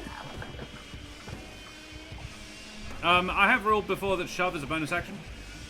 Okay, I'm gonna try and shove him then. Baldur's Gate So rules. I did Thunder Wave to try and get him off. That didn't work. Yep. And shove him. Now you're going to athletics check. And I will make an acrobatics to dodge it. Got a 16. 17. 17! Oh! I got Selenos. plus 9. It That's- was still and pretty it's fucking not a shit. save. It's not a And save. it's not a save. No, it's not. So- Oh no, he only has yeah. So yeah, he goes off the edge. And Nice. yeah, Selenox body checks this guy. He sort of boosh, and yeah, the thunder wave emits out Selenox's final spell slot, I think. And Selenox. then Selenox goes, "No, I'm having none of this. You're going over the edge," and just body checks the guy. Full bore rugby tackles him, and straight over, he pitches over the edge. And you guys find yourselves floating on this rock in the sky. And I think we will have a little breaklet there, everybody. Back in 5 to 10, everyone. Just relieve ourselves, do all the fun stuff, and be back very shortly. Say goodbye, everybody. Everybody. Goodbye. Bye, everybody. Bye.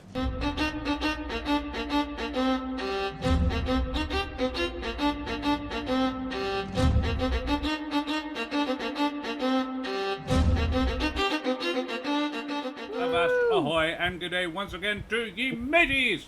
I be Josh the Pirate. I'm just finishing consuming the Tim Tam. I'm Australian, and I be, there's fucking lovely. Salted caramel Tim Tam as well. Strong recommendation. It's good. Okay, we're back. Here we are. And the baddie, the enemy, the guy that you don't know because you never introduced yourself to him properly, and he was very rude and didn't introduce himself back, just plummeted off the edge. And you guys are... Okay, right. Good. There is still a moonbeam. Yep. Like lancing down from Yeah, the but sky. we're not like the idiots in Baldur's Gate who will just walk through the fucking moonbeam. Yeah, walk I don't through know, it. you did kind of push Battle's someone over. through it. Yeah, like Seldox just kills over. This checks out. Yeah.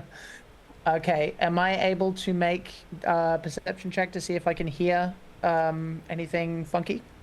You are certainly welcome to. Make me a perception check. Natural 20 for a 28. Smoothie. You hear from round about the place where the elemental went over the edge. You hear. Let me just check my notes quickly. I apologize. Please don't stop the music. You hear Vexintra. Vexintra. Vexintra. You hear this. It's not like a chanting. It is a yeah, but it's you'll feel it more than hear it. But it is oral.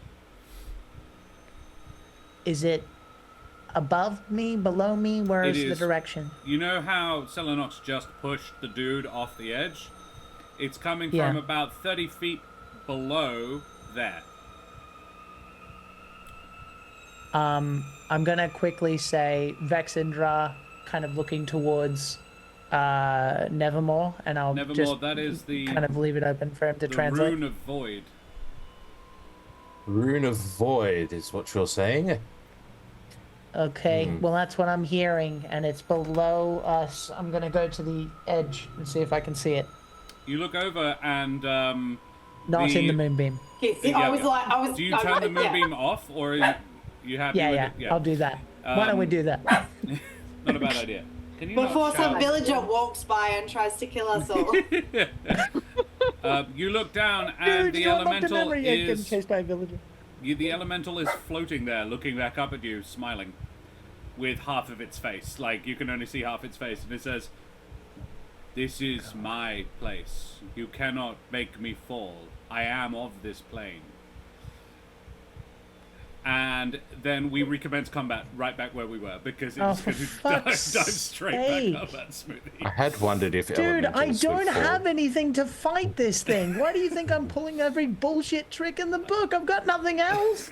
Can you Okay. kill people? Don't you have that sickle? Which does what, Josh? Oh, does it do radiant? Oh. Yes. As a If point, Smoothie is Get you some actually better saying, weapons. if Smoothie is actually saying this, Selenox will like start offering swords. I've got quite a like, just like open up a, but it's like a Alright. small. yeah, so Smoothie is Alright. now like looking out over the edge. I'm going to remove some. Hang on, can I just? Oh, that's unhelpful. It's there, isn't it? Yes. There we go. And yeah, it floats back up to look at Smoothie. I mean, that was Selenox's turn, which means it's Nevermore. So you say it floats back up. Is it Well, within line of sight now? Yes, it is. It's now like right eye to eye with Smoothie. Okay, I'm going to cast Fireball, but I'm going to cast it so that Beyond Smoothie.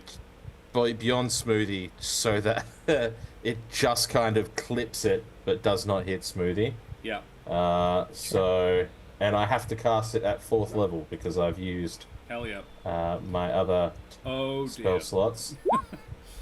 So 28 fire damage, a 28. DC 16 on a dexterity saving throw will halve it. Oh, I rolled a 7 on the dice, but I do have a plus 10 to dex saves, making a 17 what I got.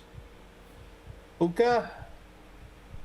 So, So how that's much? 14 fire damage then. 14 fire damage. 63. Smithy, you notice as you are looking at this creature,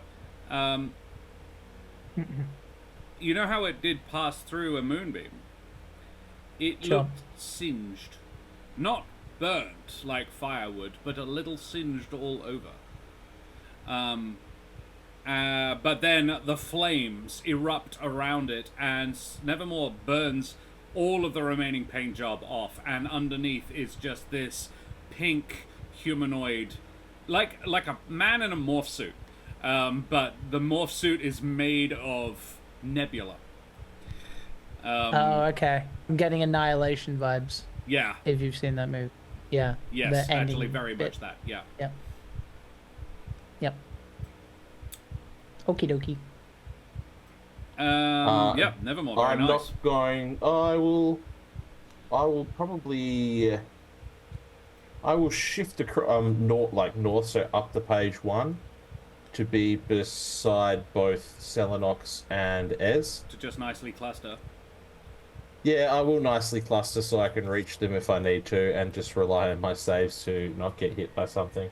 Very well. You do that. And that is my turn. I'm going to keep my bonus spell to get them back up again if they go down. Very well. Because the lair action happens, and yes, Selenox, Esmeralda, and Nevermore, please.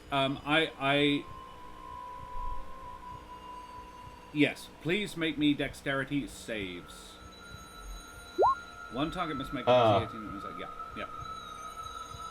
Yeah. Nevermore is the target, so Nevermore takes the full. Selenox got a 16 and actually passed this time. Because 7. but Esmeralda does not. So Esmeralda is going to take. So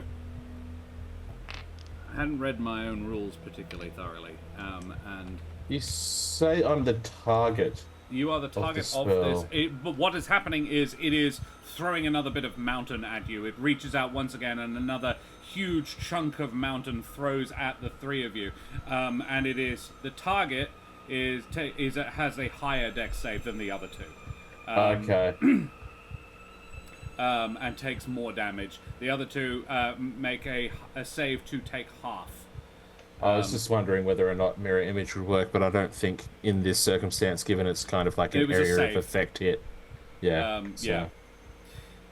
Kill? Yep. So 48. I rolled very mediocrely. That is 16 points of damage, which Selenox would half, taking a mere 8.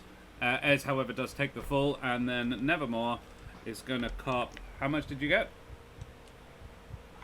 What was your Sorry? save? Oh, it was 8. Oh yeah, okay. You'd cop the full. Again, not very bad. That is a total of 19 points of bludgeoning damage.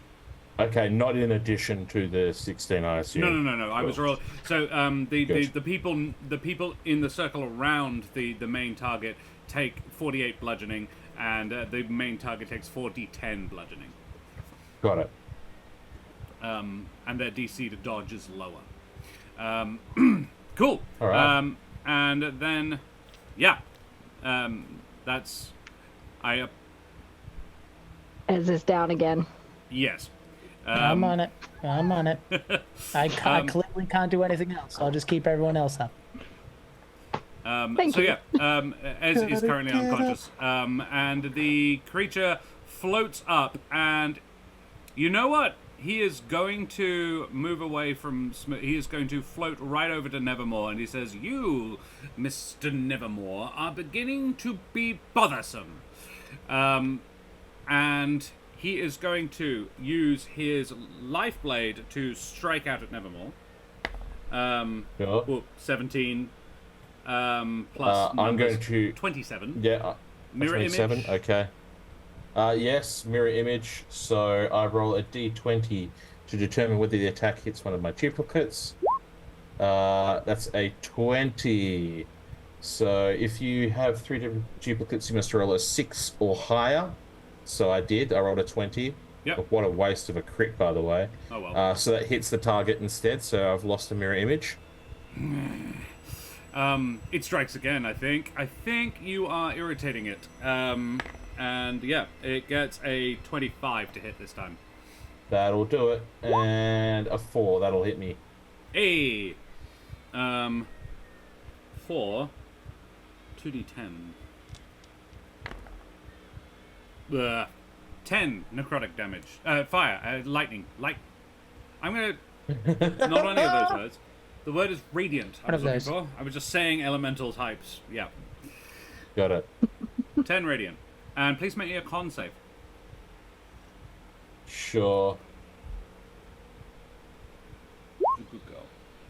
17. Is enough. It is enough? Okay. Right. Okay. Very well. That's his turn. Esmeralda is unconscious again. Please make me a death save. I don't want to. Why not? What's wrong? You'll be I fine. don't want And of all the damage. Yeah. to. Yeah, that was a fail. 9! Oh! So close. I'm You do have rolling a like D4. shit today. I wouldn't worry about it, but you do have a D4. Because it's Yeah, Smoothie's nah, turn, like, I'll right wait. now. Yeah, I'll wait. It is Smoothie's turn. Okay. Let's do Mass Cure Wounds, which is 3d8 plus 4. I assume everyone's nearby me. Oh, mass cure Enough. wounds. Fuck yeah. Yes, I believe so. Everybody's within 20 feet of you. Is that the distance? It would be, yeah. Yeah.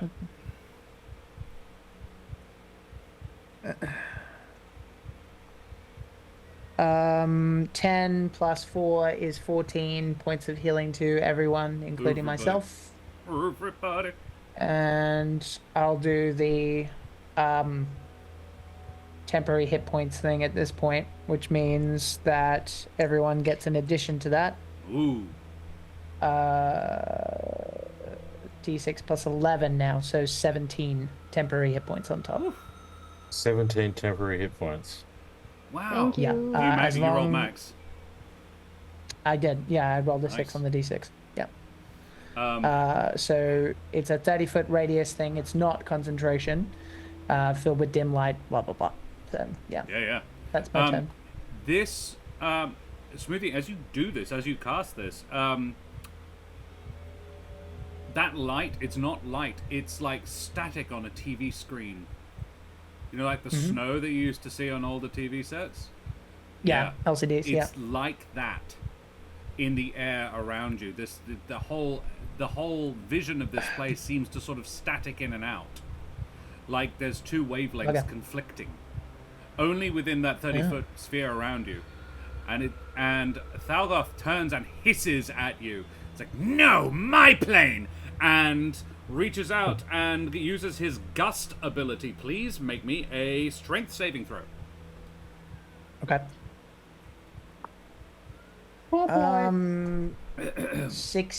16 on the dice plus 0. Plus 0. 16 is the number you needed. Okay. So, yeah, you are not flung backwards 20 feet. Yeah. Good. Yep, nothing on a half. If the failure is successful, the target takes half the bludgeoning when it doesn't get knocked prone. Okay, so there is some bludgeoning. This is its legendary action. That's fair.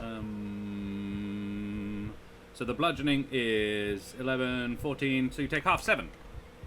Oh no! 7. 7 of your temps. And Selenox.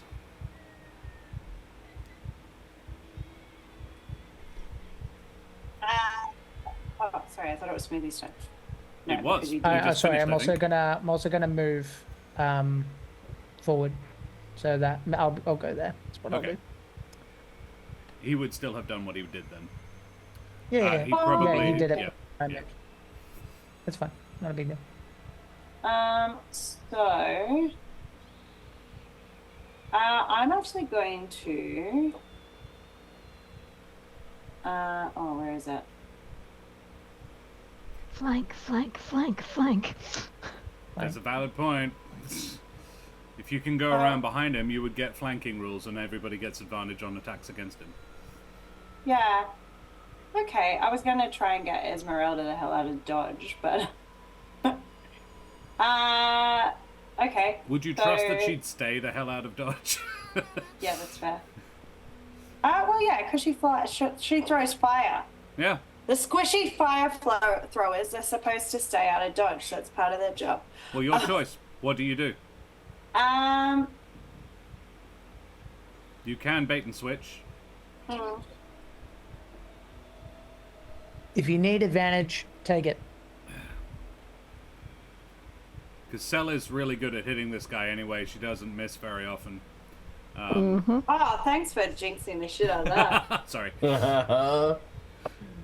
Not like we're all rolling like hot trash tonight. No, but, you know. okay, I'll flank because the AC bonus doesn't last as long as I thought it did.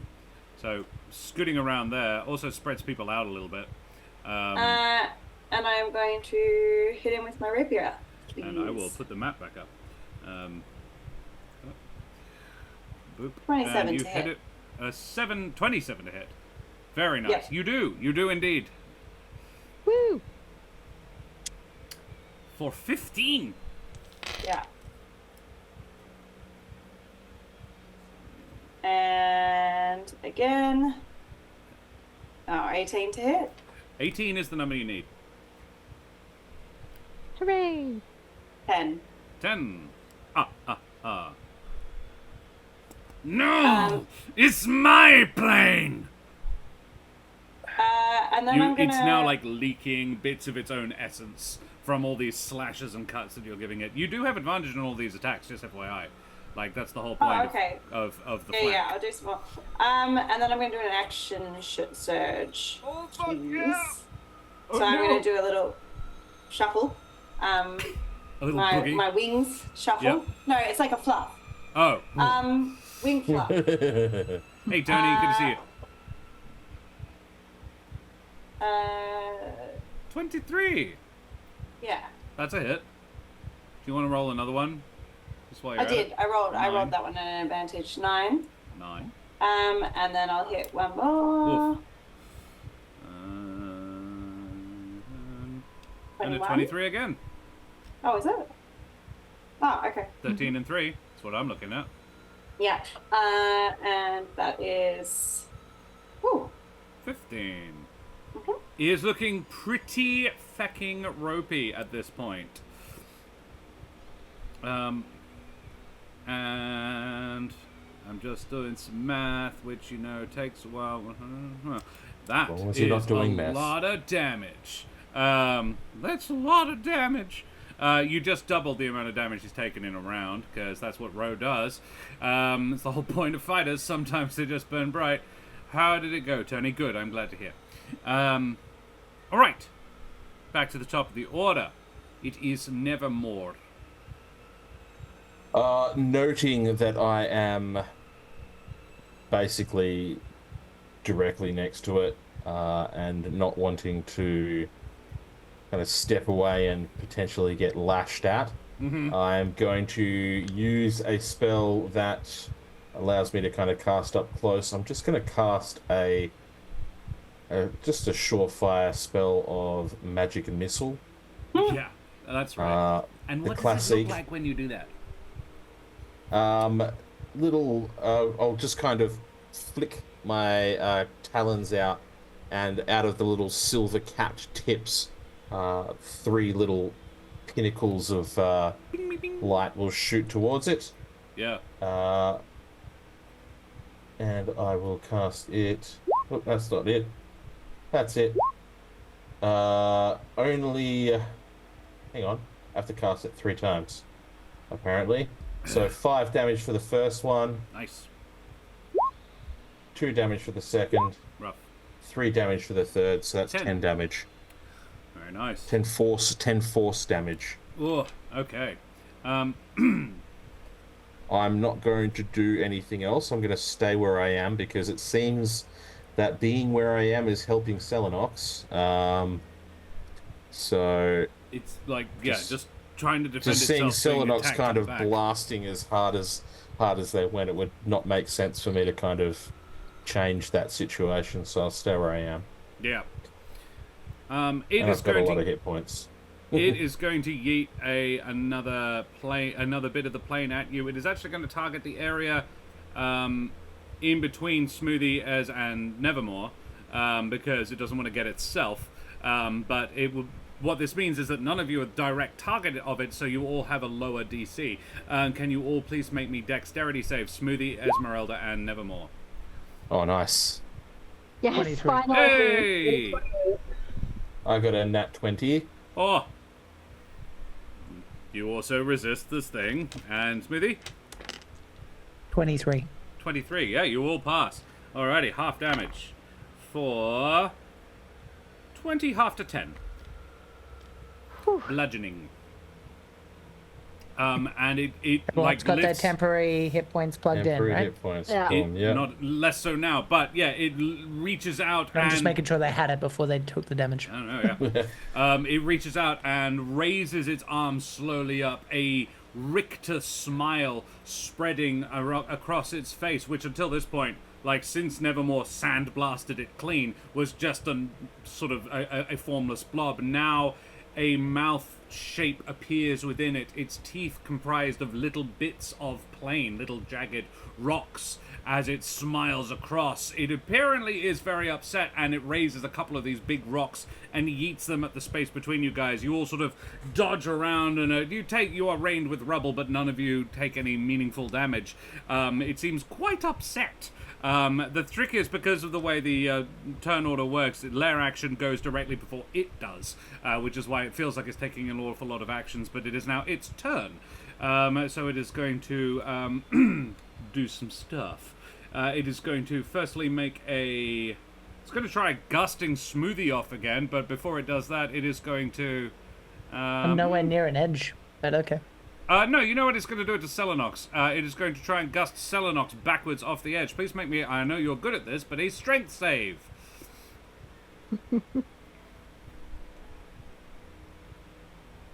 15.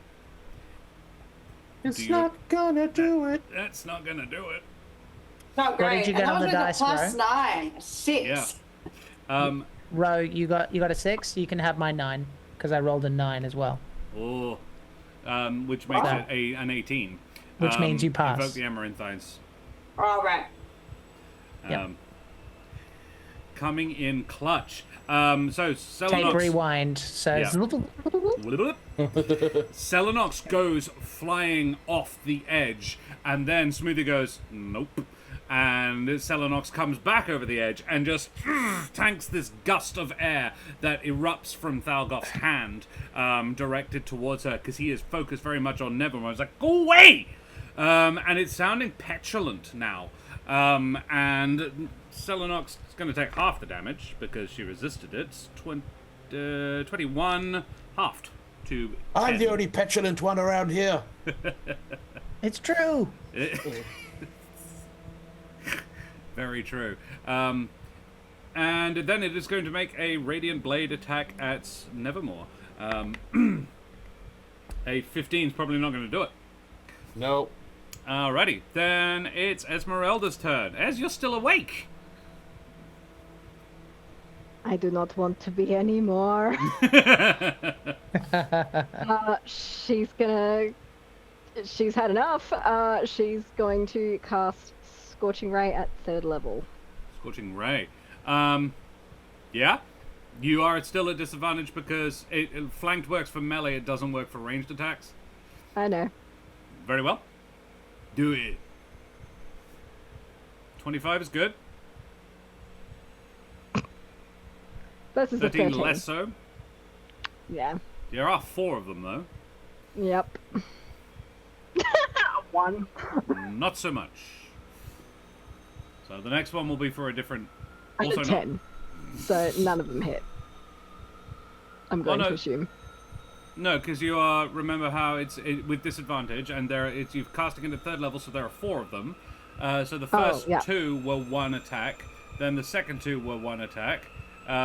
You ought to be able to No, just this is the click on... first of the third, Yep. Which at 22 is good. and then the second of the third, Is it 24? Is that'll it hit. hit? Got 1. Yep. and then the first of the fourth. 14, not so much. That'll not do it. Yeah, Yeah. so that's One it. hit. Roll me got one 2d6s. 2 dicks. That was a 6. Ooh. Esmeralda, how do you do this? Fine a fucking way.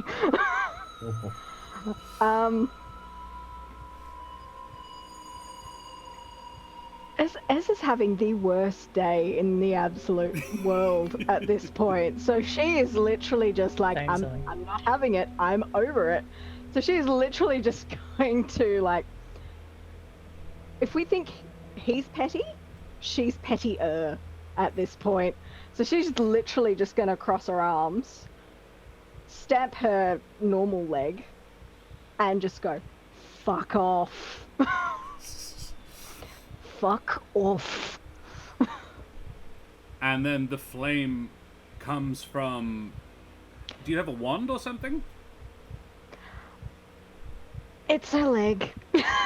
The other leg. So is there like a portable flame dispenser built into the... It just She's got like kindling in there. It's a wooden leg. Got a nice charger in there. Fucking you know. multi-tool. It's a Feels hell like of a it. prosthesis. Okay. So yeah, what does it look like? Describe me this. Paint me with this picture. Well, she's stamped with one leg. Now it's time for the other one. That one sets the charge off, and then it kind of sends it out because So- she is, I believe, right in front of him. It looks a little bit like a thunder wave, but with fire. This just sort of eruption from Esmeralda sweeps over this creature, and it lashes petulantly at the air as the ground beneath your feet rumbles. It eventually just dies away. It is sort of sucked down into the plain beneath your feet. What little is left of it. Looking around you, you see the other bits of rock begin to tremble and quake. The other ones off in the distance just begin exploding. Each one, the next one a little closer on the far side of you, blows as well. And the form that was in front of you before is now a puddle on the ground that seems to squeal with the word that I said before, Vexintra, Vexintra. The ground is shaking, quaking, yes? Oh, two things. One, when Esmeralda does that, Soot, who is still on my shoulder, is like, and like adds, Yes. like tries to pretend that he's involved in He that. And two, so is that guy the portal now? He did actually. I just rolled an 18, which means he got a 22, which means he adds his flame to it, dealing a further 2 points of damage. Good job, Barry. Dragon. Yeah.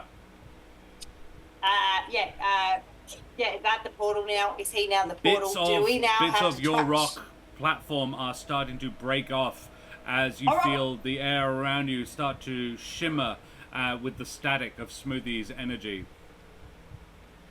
Is that the Hearing portal? around, we hearing touch around the with portal? Iralath in the eye. Am I seeing the portal now that the Iralath, enemy yes, is gone? that is the portal. The elemental is the portal. Yes. Go. The elemental was the portal. All right, do we go on then 3 or 1 or what's that? And 3? I just touch go. it straight away.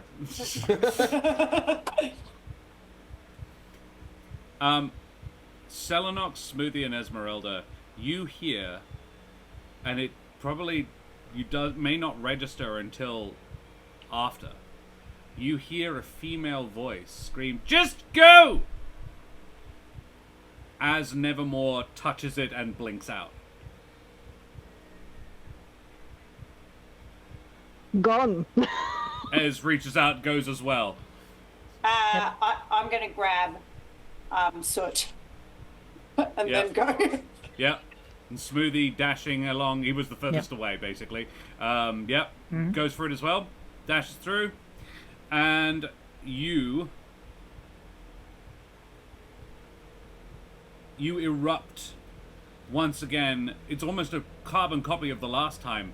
You erupt out onto the slopes of Mount Bartok. The area around you is, as you recall, scorched, scattered, and broken. And crouching behind what is now barely a boulder at all is a withered, wizened figure. A pair of antlers hang almost limply by his sides, and his hands are tied to the rock, outstretched, holding them up. He is still holding the portal open, but his head is slumped forwards, and he is emaciated. It is like he hasn't eaten in a month. Good God! What? Are we in the right place this time? My mind. Having a look. Detect magic. This is not an elemental plane. You are back in Barovia, as best as you can tell. There thank is God. a fair amount of magic coming off Van Richten, Esmeralda. That is him. But you've never seen him like this before. This Jack, is the you may old be man. muted. I can't hear you. I'm not speaking currently, Oh, but hearing as I would just go, all right, guys, what we're gonna need to do. You said he was tied there. Yeah, but kind of only sort of Tied? loosely. He could take his hands out if he wanted to. It's like he did it, or somebody did it for him, so that he could hold his hands out continually to hold Yeah, the portal I figured open that, he was physically doing. The portal is Smoothie's still going to burning, take charge boiling in a away way behind that you. he is not typically going to do, and he's just go, okay, Mr. Nevermore, if you don't mind, could you help as we're going to get his hands out? Selenox, if you could get behind him, we're going to lower down slowly, please. We don't want to break his spine or anything. We don't know what's wrong. Slowly. Okay. And he's going to do what he knows about medical stuff. Yeah. Esmeralda, can you make me a medicine check? And Smoothie can do it too. As you Okay. very, very slowly, as you lift him off the rock and gently pull his arms together, the portal behind you fades. That is my thing at this point. I am pissed. I'm just gonna quickly, as an aside, we'll put one of those heals into him as well. when I kind of reach him, as I'm doing as instructed. A ragged breath is sucked into his lungs. He was breathing, but very, very slowly. And milky eyes flicker open. Jack, how did you do on the medicine? I got a 14. 14. 10 plus 4. As you lower him down, you notice a pair of puncture wounds on his neck. And milky eyes look up, faded with cataracts, at all of you, searching around, and then they alight on Esmeralda. Es, I held it as long as I could. I'm sorry. Sorry I wasn't strong enough to pull you back.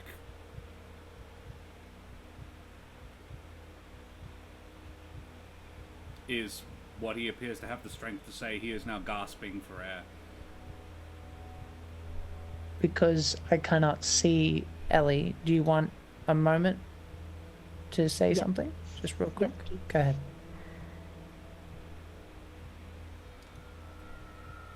Oh, man. And she's going to probably, I'm assuming he's on the floor now. Yeah. She's going to reach for his face and just gently tap the side of his face to try and keep his focus, because she imagines he's probably not. Hi. We're back. We're here. We Did came you- back. Did you find him? Nevermore is here. I'm here. Thank you for all your energy and, Good. well, life that you put into this. Good. It would not be wasted. We need to close Time the portal dilatation's now. a bitch. And he said, of course, yes. Funny you do Save something strength. long enough, you forget. And he clicks his fingers, and they're just slightly out of sync. He takes a couple of goes, and the portal snaps out. Oh, that's better. Easy, easy. Try not to talk. Oh no, How I'll long- be all right. How long have Strahd we saw been? to it. How long? About 2 months. Hold on, you said you'll be alright. Strahd saw to it. What does that mean? And he very weakly points at his neck. So he bit you to make sure that you could live long enough to get me here. Yes, it would seem so. You made a deal with the devil, you idiot. I made no such deal. I had no choice in the matter. You had every choice. Esmeralda, I What simply happened? didn't. What happened? I was Start pinned from in the top. place. I had been awake for 5 days, holding the portal open. I was barely conscious. I was at the end of my resources. And then he was there. He didn't ask, he didn't say, he didn't explain, he just bit me. And I was in no state to stop him. Then he tied me up Okay. here to help me keep it open, he said. I expect his point was torture. Certainly felt like it. Torture for. Did he know we were through there? Surely he wouldn't want us back. Yeah. I begin to suspect there's more to it.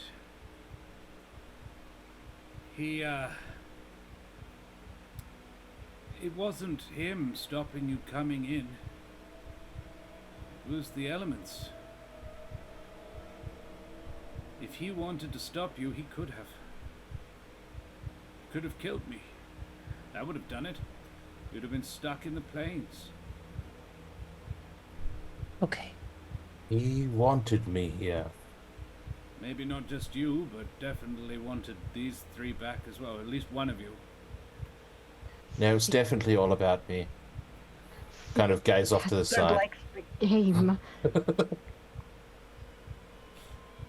And someone didn't want you in to get here because of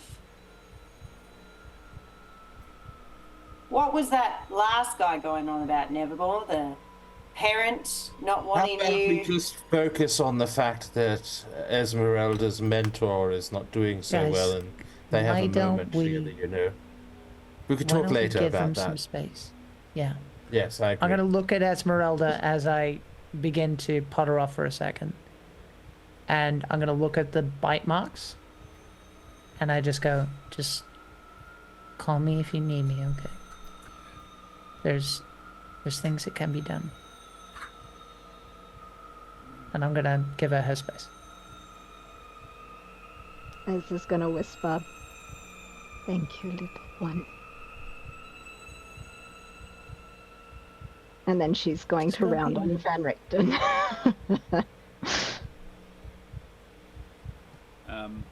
Yeah, what do you say? Old man, why? Why did you keep it open? If I hadn't, you probably would have died. Lost wandering the plains forever with that arrogant fool.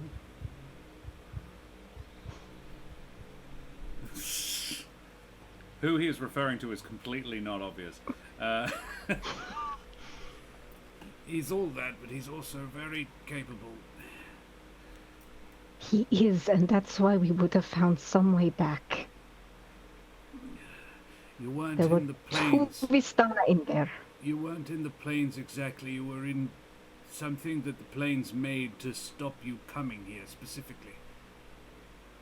I had to keep the tunnel open, otherwise you would have been somewhere in the astral sea. Literal nothingness.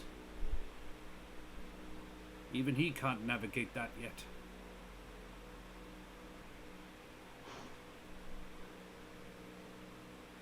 There is also the mission That is to consider. not. Nothingness is not scary. Nothingness is not the problem. We would have found a way back. Nothingness is not terrifying. What is terrifying is a world without. Esmeralda. And she's going to look at him.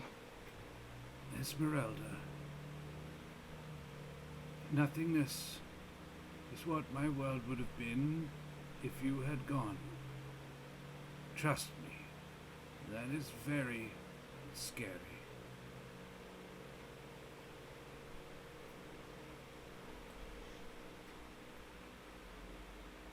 You sentimental old fool. We'd better patch you up. Yes. As long as I don't drink, the curse won't take. So if you wouldn't mind tying me back up. As you wish. And she will begin tying him. Do it to the rock or just up? If I'm seeing this, can I go through my knowledge base of sort of how this might work? Because I feel like we had this problem and it was a boy in a church. Smoothie wasn't there, but he heard about it, correct? Yes. Yep. It was It was literally. It was me. I'm going to I'm gonna move in a little bit and just go, Ez,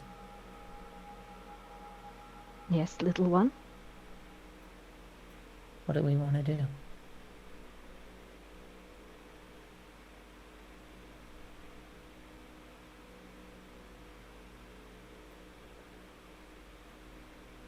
I don't know.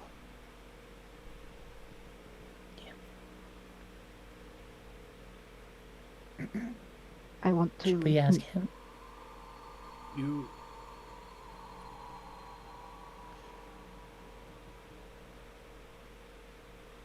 I just Not inferred what if he you're- thinks he should do. not what he thinks his duty is. What do you think he might want? Do you think we should ask him that? Please. Because you know as well as I. Okay. Am I asking or are you? I am dying. Okay. All right. Well, I'll tell you what. I'm gonna do my best to give him something to sit on if he's being tied. So at least he's being sort of like, I'll wedge it into the dirt, so to speak. So he has like something. Hello, sir.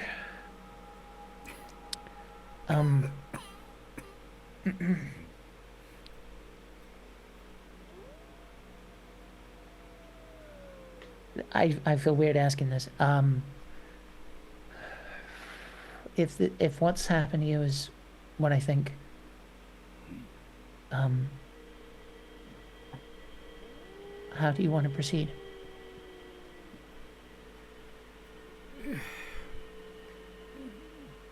The solution is complicated, but the fastest and best way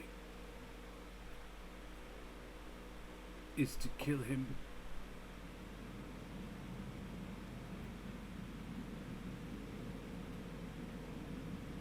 I just can't be allowed to help. It could be he bid me to rob you of my help.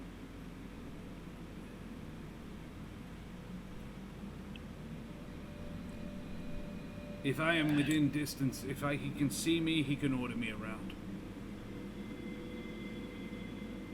But the curse Hence won't why- take if I don't drink.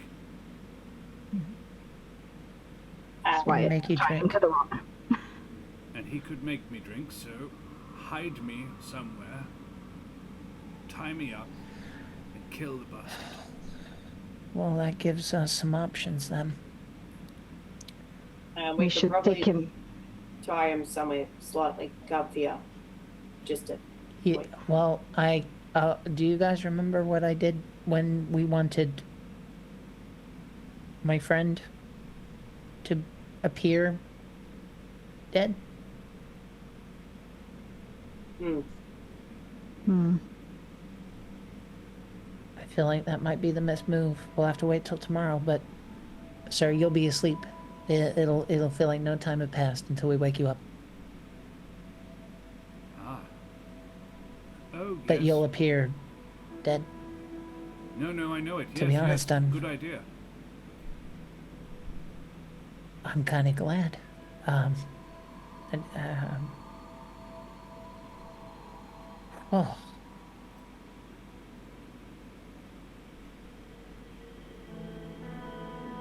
We should take him And to it- church. He feeds yeah. He's gonna start on- processing. Why the hell didn't he finish the job? There's something more to this, but Smoothie. He feeds on despair. Despair comes from hope. well,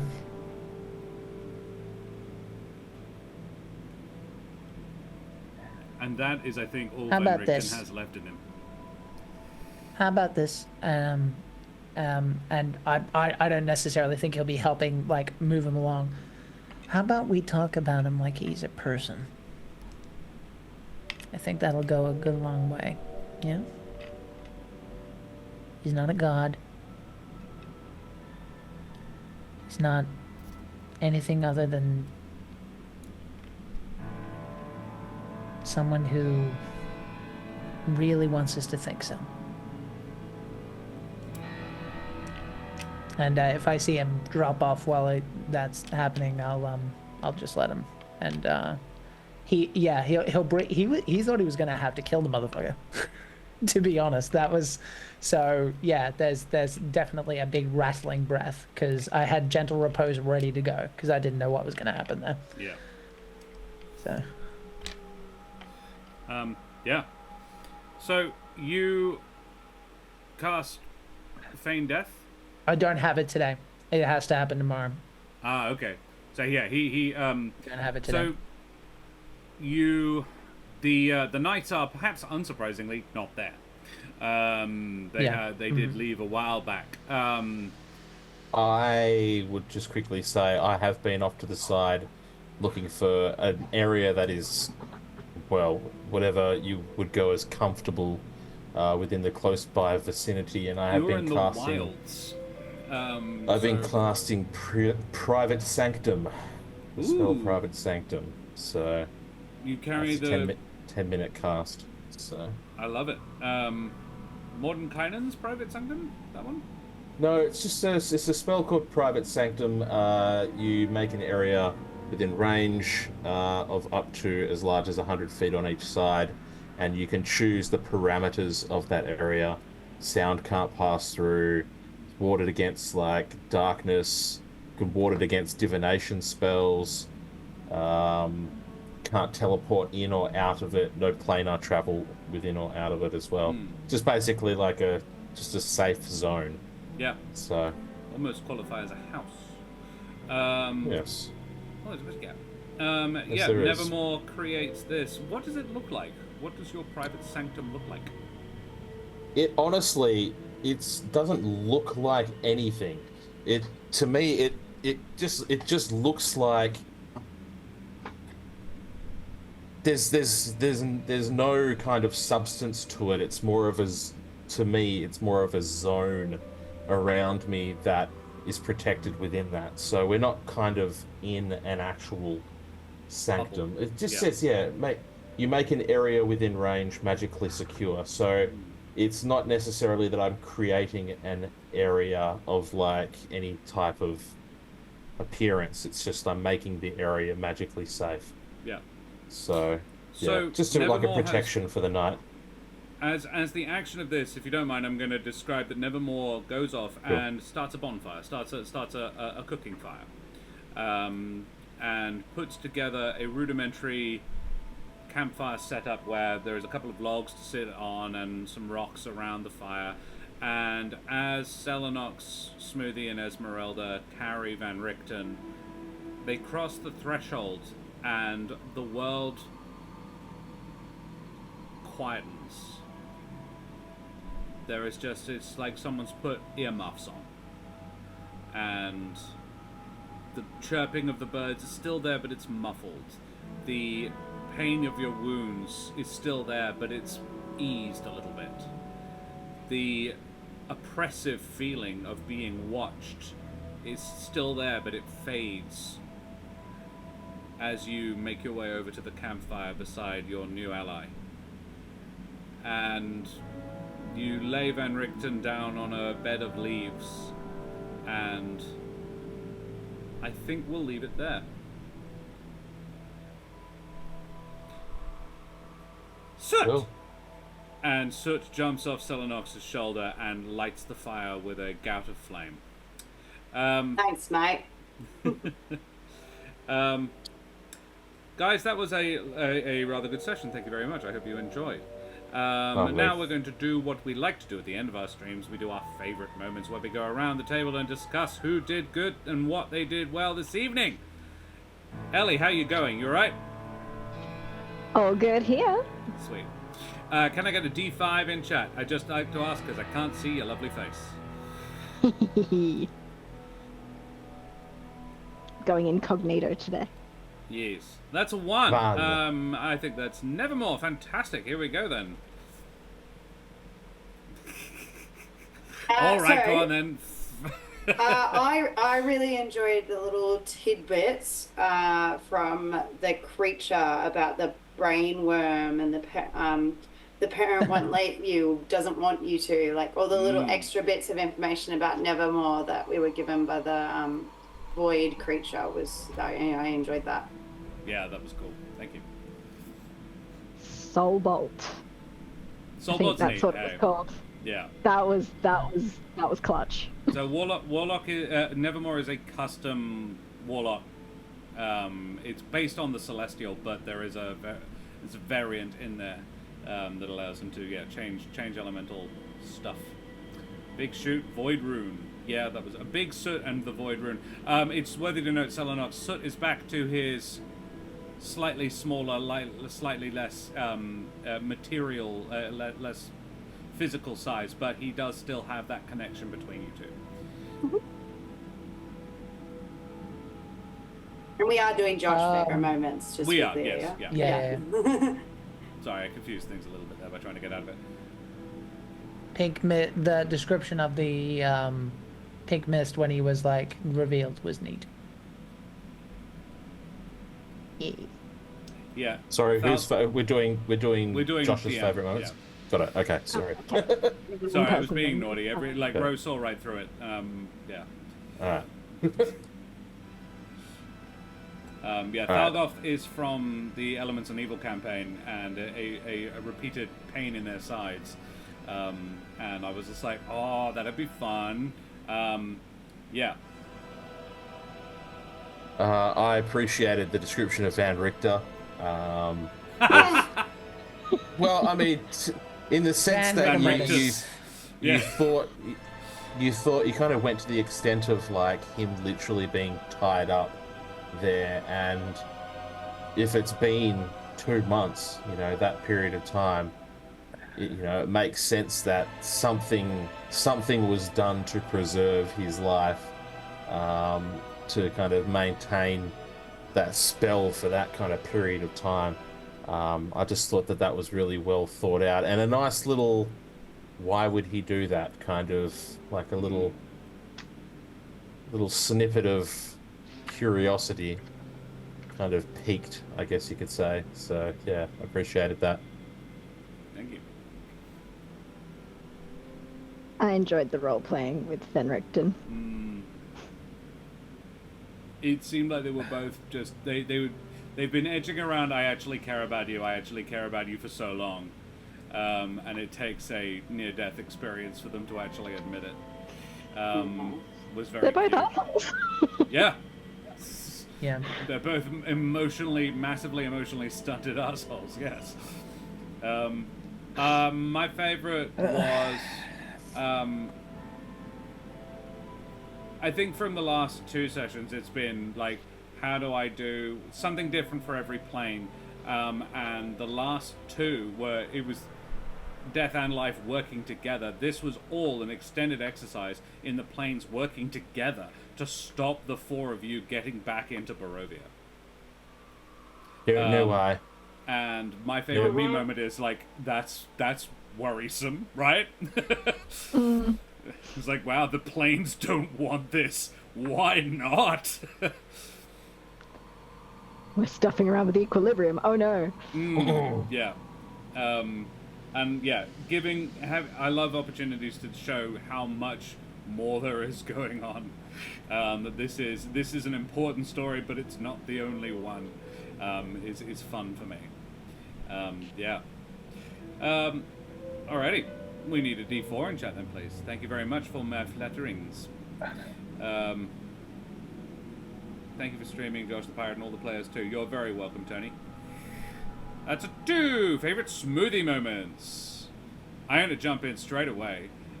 Because Jack did get a real sort of a, fuck, I can't hurt this guy at all. I am all radiant. Yeah. And I was just like, oh, I feel bad. And I was like, do I? No, this is just hard. I'm making him think outside the bubble. But you did really good. Given what you had to think around. It's really hard to identify, as like, playing a healer is hard. And going, you know what, no, I'll just keep people up. Creating the slope for Selenox to push him off gave you guys a breather, gave you a moment to figure out what the fuck was going on. There's loads of little things that I think you did in that combat that I don't think you feel like it was powerful or useful or helpful, but I genuinely do think it was. And I thought it was thinking outside of the box and coming up with alternative ways to use your spells or alternative things to do. I think you did a really good job of that. That was my favorite Jack moment. I'm gonna jump off that because I really enjoyed the description of the coming together of the 2 gods in your spells when you were describing your spells there, where you were like, Ardea and Titan are mixing together to create that imagery. That was really nice. Yeah. Bishop Blood says taking charge when you got to Van Richten, and yeah, Smoothie just going, all right, let's be gentle with him. Yeah, absolutely. I was just about to say, it's, yeah, you bring up, yeah, let's be gentle with him, but it's also just like the way that Smoothie handles instructing people. It's never in order. It's more of like a gentle prompt. Yeah. But it's always a suggestion. It always seems to be a suggestion, very gently delivered, but with like a clear. It's very clearly like this is the path of action that we must take, but it never feels like you're being forced into it. It just feels like the right thing to do. I'm kind of getting that gist from Smoothie as time goes on, that like when Smoothie does bring that kind of instruction, or like, you know, this is what we're doing, that's the time when you do kind of go, all right, that is what we're doing. So yeah. Yeah, it's like Smoothie doesn't talk up and take that lead unless there's like they're certain of the action. So that's, I think, something that I'm definitely coming to definitely beginning to understand, I should say. Yeah. Yeah, love it. Ellie? Over the last couple of sessions, I've really enjoyed kind of Smoothie's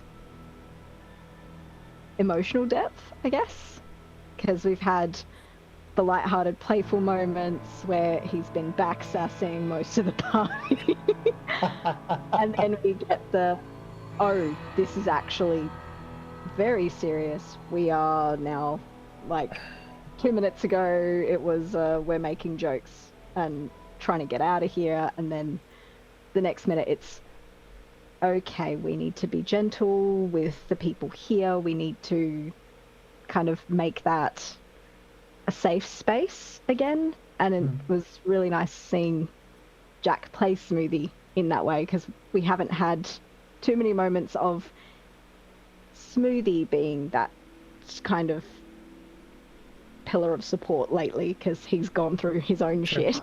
So it's just nice to see that again. And the calls back to it have been nice as well. Yeah.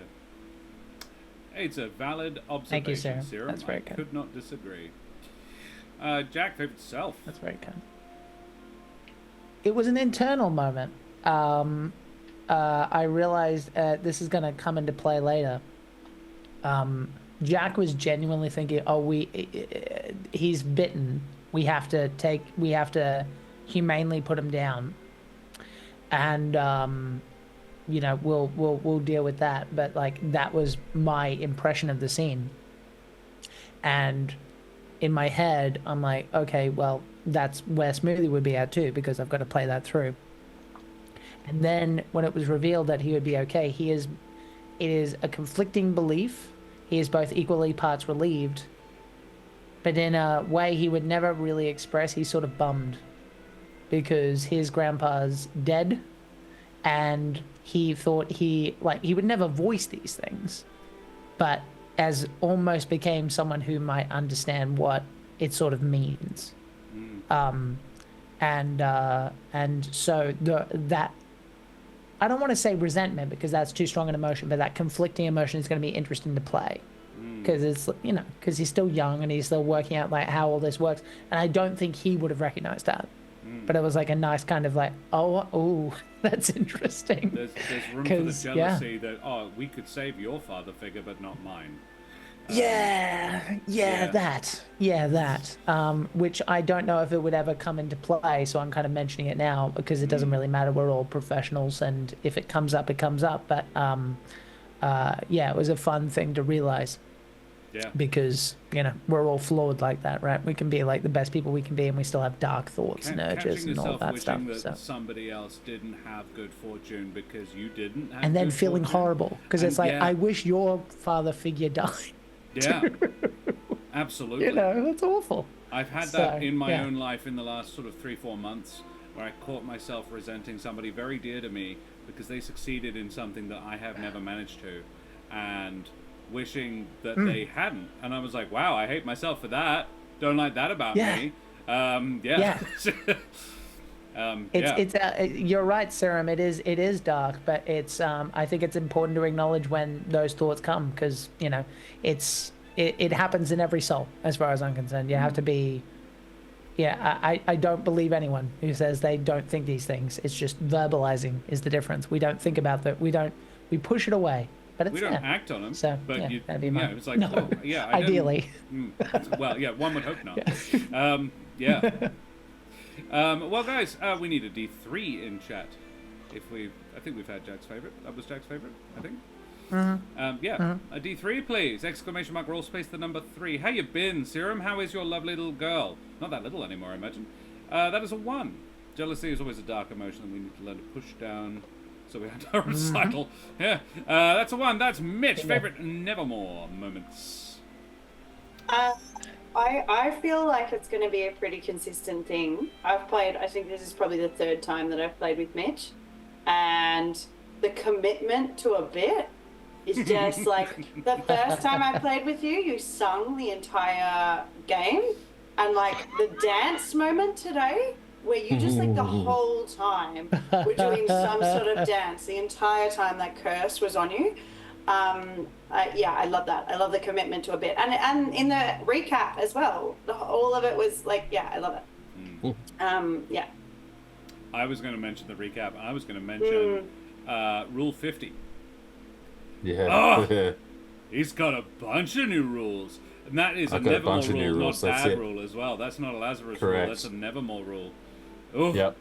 That's interesting. Is that a new rule that you're just like jotting down, like, oh, or is that? It's just a new rule that is. It's a new rule that's come up now for sure, and it's definitely going in the book. Just so anybody that doesn't know what's going on, my character's father, Lazarus, had a rule book for adventuring that he passed on to Nevermore, with just a bunch of like different rules that you should follow as an adventurer.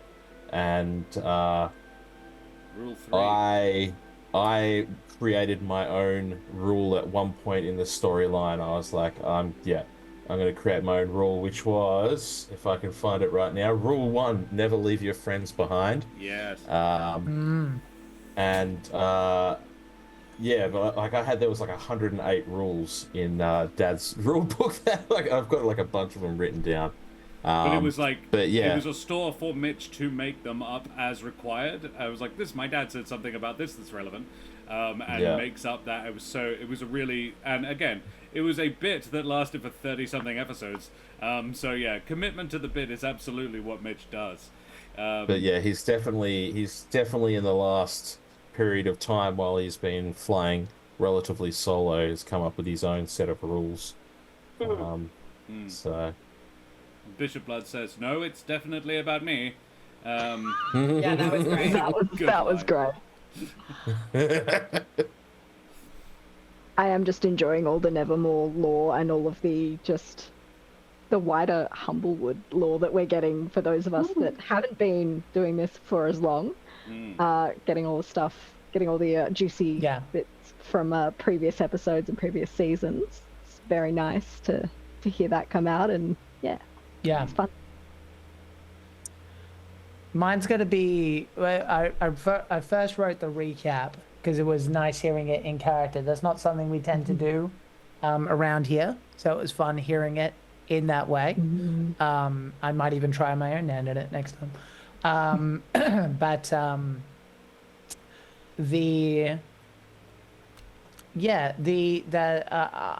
come back to you with the second one just in case someone grabs it.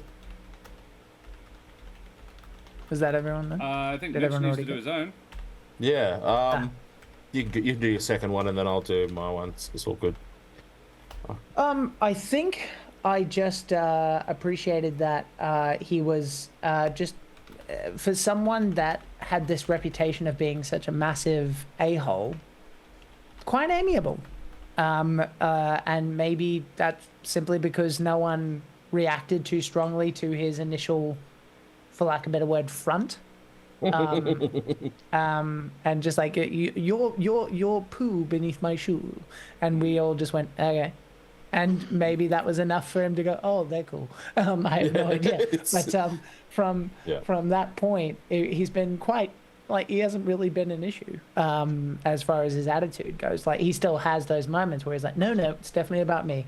But as far as like things like doing what Smoothie tells him to do in that moment, even though, as you said, it was a request, he didn't have to do that. He doesn't know him. He doesn't necessarily respect him. But instead, he is like, okay, I'm going to do that. And that's certainly interesting because we have this, Smoothie certainly has this idea of nevermore from what other people have said. And he's like, oh, okay. I'm not really picking Wait, what did they say about me? Tell me now. Exactly. I enjoyed today, for sure.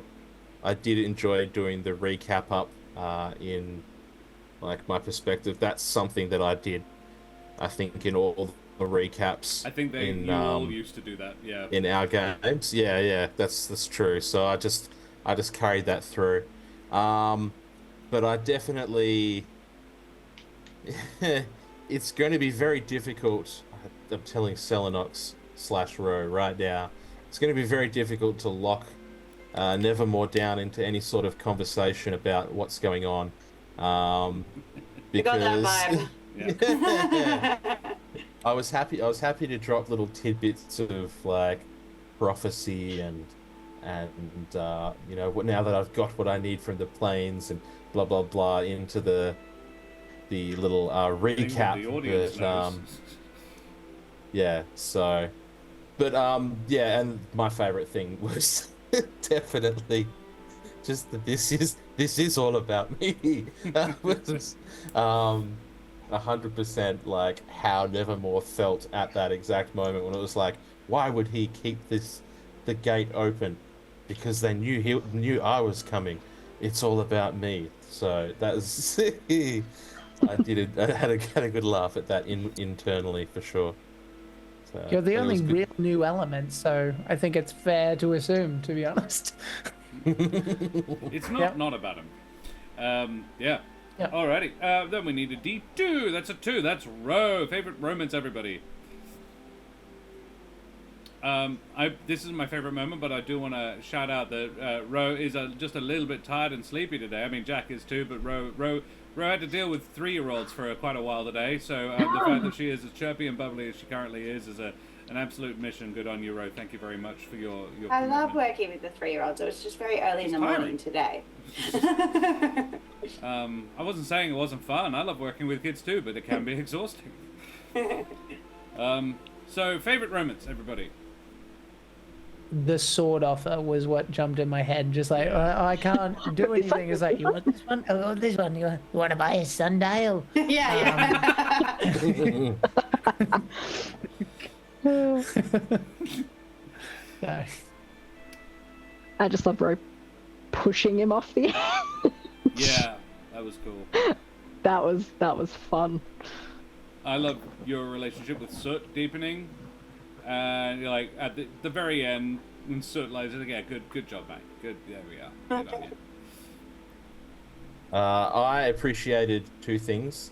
One is in the middle of the fight, the smack talk of mine's prettier, referring to your sword while you're parrying. I just that was cool, and I also liked your description of action surging, where you kind of puffed and fluffed all your Feather feathers. fluff. The grumpy owl. Yeah, that was a very kind of that was a cool little description. So Prove yourself. I enjoyed doing the deadpan, like Smoothie was the weird one when we were dancing. What's wrong with Why you? aren't you dancing? Hey. Yeah. Yeah. We're totally normal. This is fine. Which Even honestly, I Esmeralda think is dancing. Selenox would do in a party setting too. Just Yeah. like, come on. Yeah. Like, what the fuck's wrong with What's you, wrong mate? with you? Yeah. Hello, human. Splendid. Alrighty. Earning your own emote. Oh wait. Oh, don't do that. Don't be like that, Bishop. Alrighty, which I think means yes, there's a 1 in chat. That means Esmeralda. Favorite Ellie moments. I enjoyed the whole all the stuff with Van Richten was Yeah. really lovely. But I think, and I can't, we couldn't see you today, but I think one of my favorite moments of that was just that huge pause before you actually responded. Yeah. There was like a really, and it was like, we couldn't see you, and everyone's kind of going like, is her mic off? But like, that's actually Yeah, I those had kind to of moments check. you need processing time, and I loved it. I just thought the whole thing was, very nice. Yeah. I've got a couple, but I'll just say one that wasn't really part of the gameplay, but I really appreciated the munching of the chips in the microphone during the short break. That It was a quite Tim good. Tam. It was a Tim Tam. It did sound like My Tim. emotional support Tim Tam. Yeah. So, but I've got some actual in-game ones as well, but I'll let the others do some things. I love how everything is your fucking leg. Yeah. That was fun. You gave me the leg. The I leg gave is you mine the leg. now. Yeah, the leg is yours. Yeah, I was like, where does it come from? My leg. Yeah, sure. You emit sorcerous bolts from your leg. I thought It's made of wood. It's a wand. Yeah. The default to anger and the fact that Van Richten was too tired to really riposte, so to speak. So that I think that only made Esmeralda.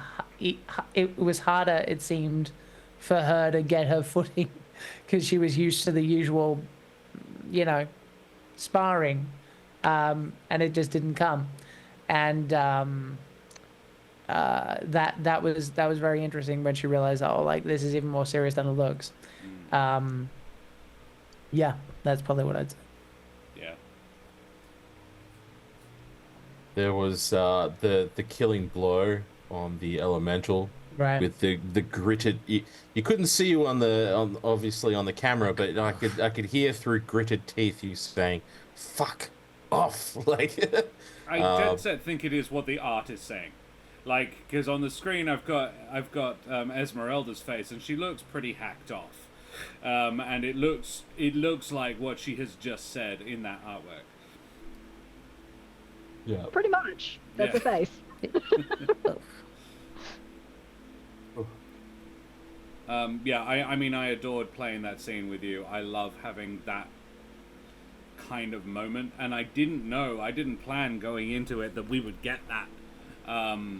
But yeah, finding that moment of softness, finding the softness in your character, in a character whose whole thing is not being, is really cool to play, and really cool to play against and with. The instant, as Jack said, the instant blaming him for, it's like, you shouldn't have let this happen. How could you? Why did you do this? You should have let me die. We'd have been fine. What the hell? All of that, just it's like the 7 stages of grief, going through it really, really fast, was really interesting. Really well played.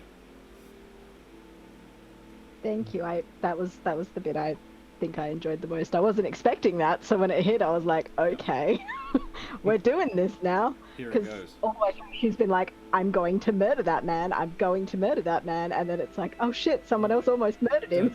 Don't know if I'm gonna manage it. It seems too easy now. Yeah. So yeah, that was my favorite bit. Yeah. Splendid. Any other favorite Ellie moments, or shall we move along? I enjoyed it. Was part of that scene, but the rope.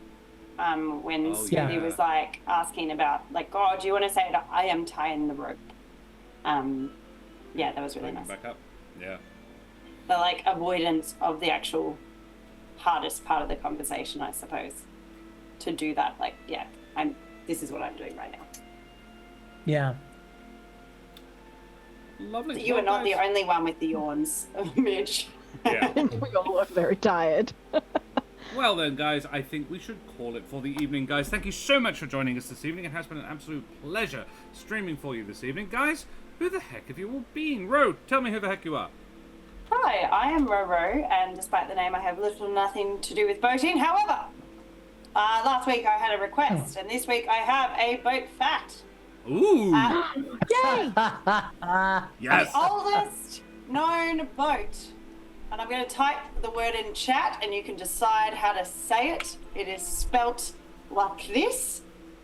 Is from about 8,000 BC and was a dugout canoe. Amazing. Boat facts. Do you right know here. where was it from? Ancient times. No, I have no fucking idea. Maybe fine. you'll find out next week. There Maybe you I go. will find out. Maybe I'll just get really in depth. And I'll You're just become an milking it expert now, that on this. one fact. You get one. We don't have a yeah, discussion about yeah, this yeah, like you wow. do at the beginning. Discovered in the Netherlands. There you go. In the Netherlands. I'm also Netherlands. There we go. There you go. I'm also a Perth or That tracks. Bulu-based educator and theatre maker. You can catch me here on Mondays. I'm also over on Jack Squarepeg's channel, and in the chat somewhere on the link tree, you can check out my Instagram, where you can see photos of my dog Charlie, my many travel adventures, upcoming projects, or check out my Facebook page, which is Robo Productions, to see upcoming productions. Lovely. See. Woo. Ellie B. Scene. What? Who are you? What are you doing? Where Oh, are you? yes. Hi. I'm here. You know how we do this thing? You're getting too Yeah, used to no, the no. camera being off, LAB. Turn off What? the video game. Yep, Stop eating yep. Tim Tams. Who are you? Need more emotional support, Tim Tams, if we're going to do another scene like that. Yes. You can't see me, but I am here. It's me, Ellie B. Yes. Sometimes I'm on this channel, sometimes I'm on Jack Squarepeg's channel, and sometimes I'm over on my own channel doing some stuff about Japanese history and cybersecurity, because those two things really go well together, apparently. Who knew? Sure. Yeah. Jack. Who the podcaster are you? Hello. Yeah, so the big thing that I would like to promote is there. You can check out the podcast, Play Den Podcast Episode 1 in the link right there. Ro has pointed out that the subtitles at the beginning, if nothing else, are very funny. I'm not going to spoil why. Just enjoy. But yes, it is a podcast I'm very proud of, and everything else you can find on Jack Squarepeg one way or another. I'm on Blue Sky, Twitter, YouTube, Twitter, Twitch, all the things. This coming Thursday, we are doing part 2 of the sexy footwear. Is slight spoilers, but yes, correct. Better be sexy YouTube footwear is now. not going to know what to do with this. They're like, what the fuck are they doing? Is Jack having a stroke? No. Part 2 of Durian Hotel, which is written by Den Mother Plays, which is a Philippines-based Call of Cthulhu adventure. So it's the part 2 of that. And I highly recommend you come and check it out at 7:30 p.m. AEST scene. That's the thing we do now, I think. Tis. Mitch. Who the heck are you? Good question. I ask myself that on regular occasion. I am Mitch. I am also known as Big Viking Mitch. You can find me on Twitch as a Big Viking Mitch. You will find me also on social media on Twitter, with the link there that you can follow, where I just, I don't know, repost some random shit that I like sometimes on occasion. And yeah, enjoyed being Nevermore tonight. Thank you for having me back again. Absolute pleasure, mate. And I be Josh the Pirate. You can find me here on my channel, Corsair's Cove, where I run D&D and other RPG-related games with me lovely wife, Karen, the mother of bunnies, and all my splendid friends. But you know that, all right, because you've done it. You've joined. It's been lovely having all of you. Thank you very much to our raiders, Lost Archives, you bloody champions. We're affiliated with a couple of groups of folks, Wooten Forge Gaming Accessories and Trollord Games. Check out their amazing stuff at wootenforge.com/Corsair's Cove, and also trolllord.com.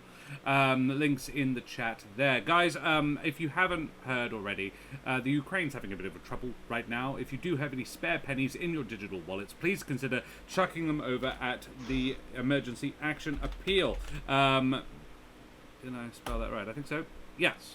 So the link I've just put up in chat, does take you to a donation page. You do have to navigate to the particular charity you'll want to giving to now, because the main appeal has ended, even though the war has not. So if you do have any spare pennies, please consider chucking them over there, you bloody champions, because there are people who still very much need the help. Good on you, mateys.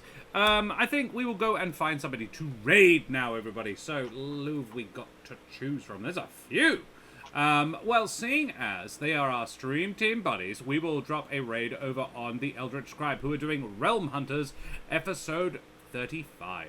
Spar Night Steals and Hidden Something or Another. Let's go and check out what they are doing. In fact, one of the Wooden Forge boys is over there. Nate is now a player with the Eldritch Scribe over there, so Neldaberry is playing over there right freaking meow. So, tell them where you came from, show them love like we always do, and we will see you same bat time, same bat channel on Monday night next week for some more Midnight and Madness. Say goodbye, everybody.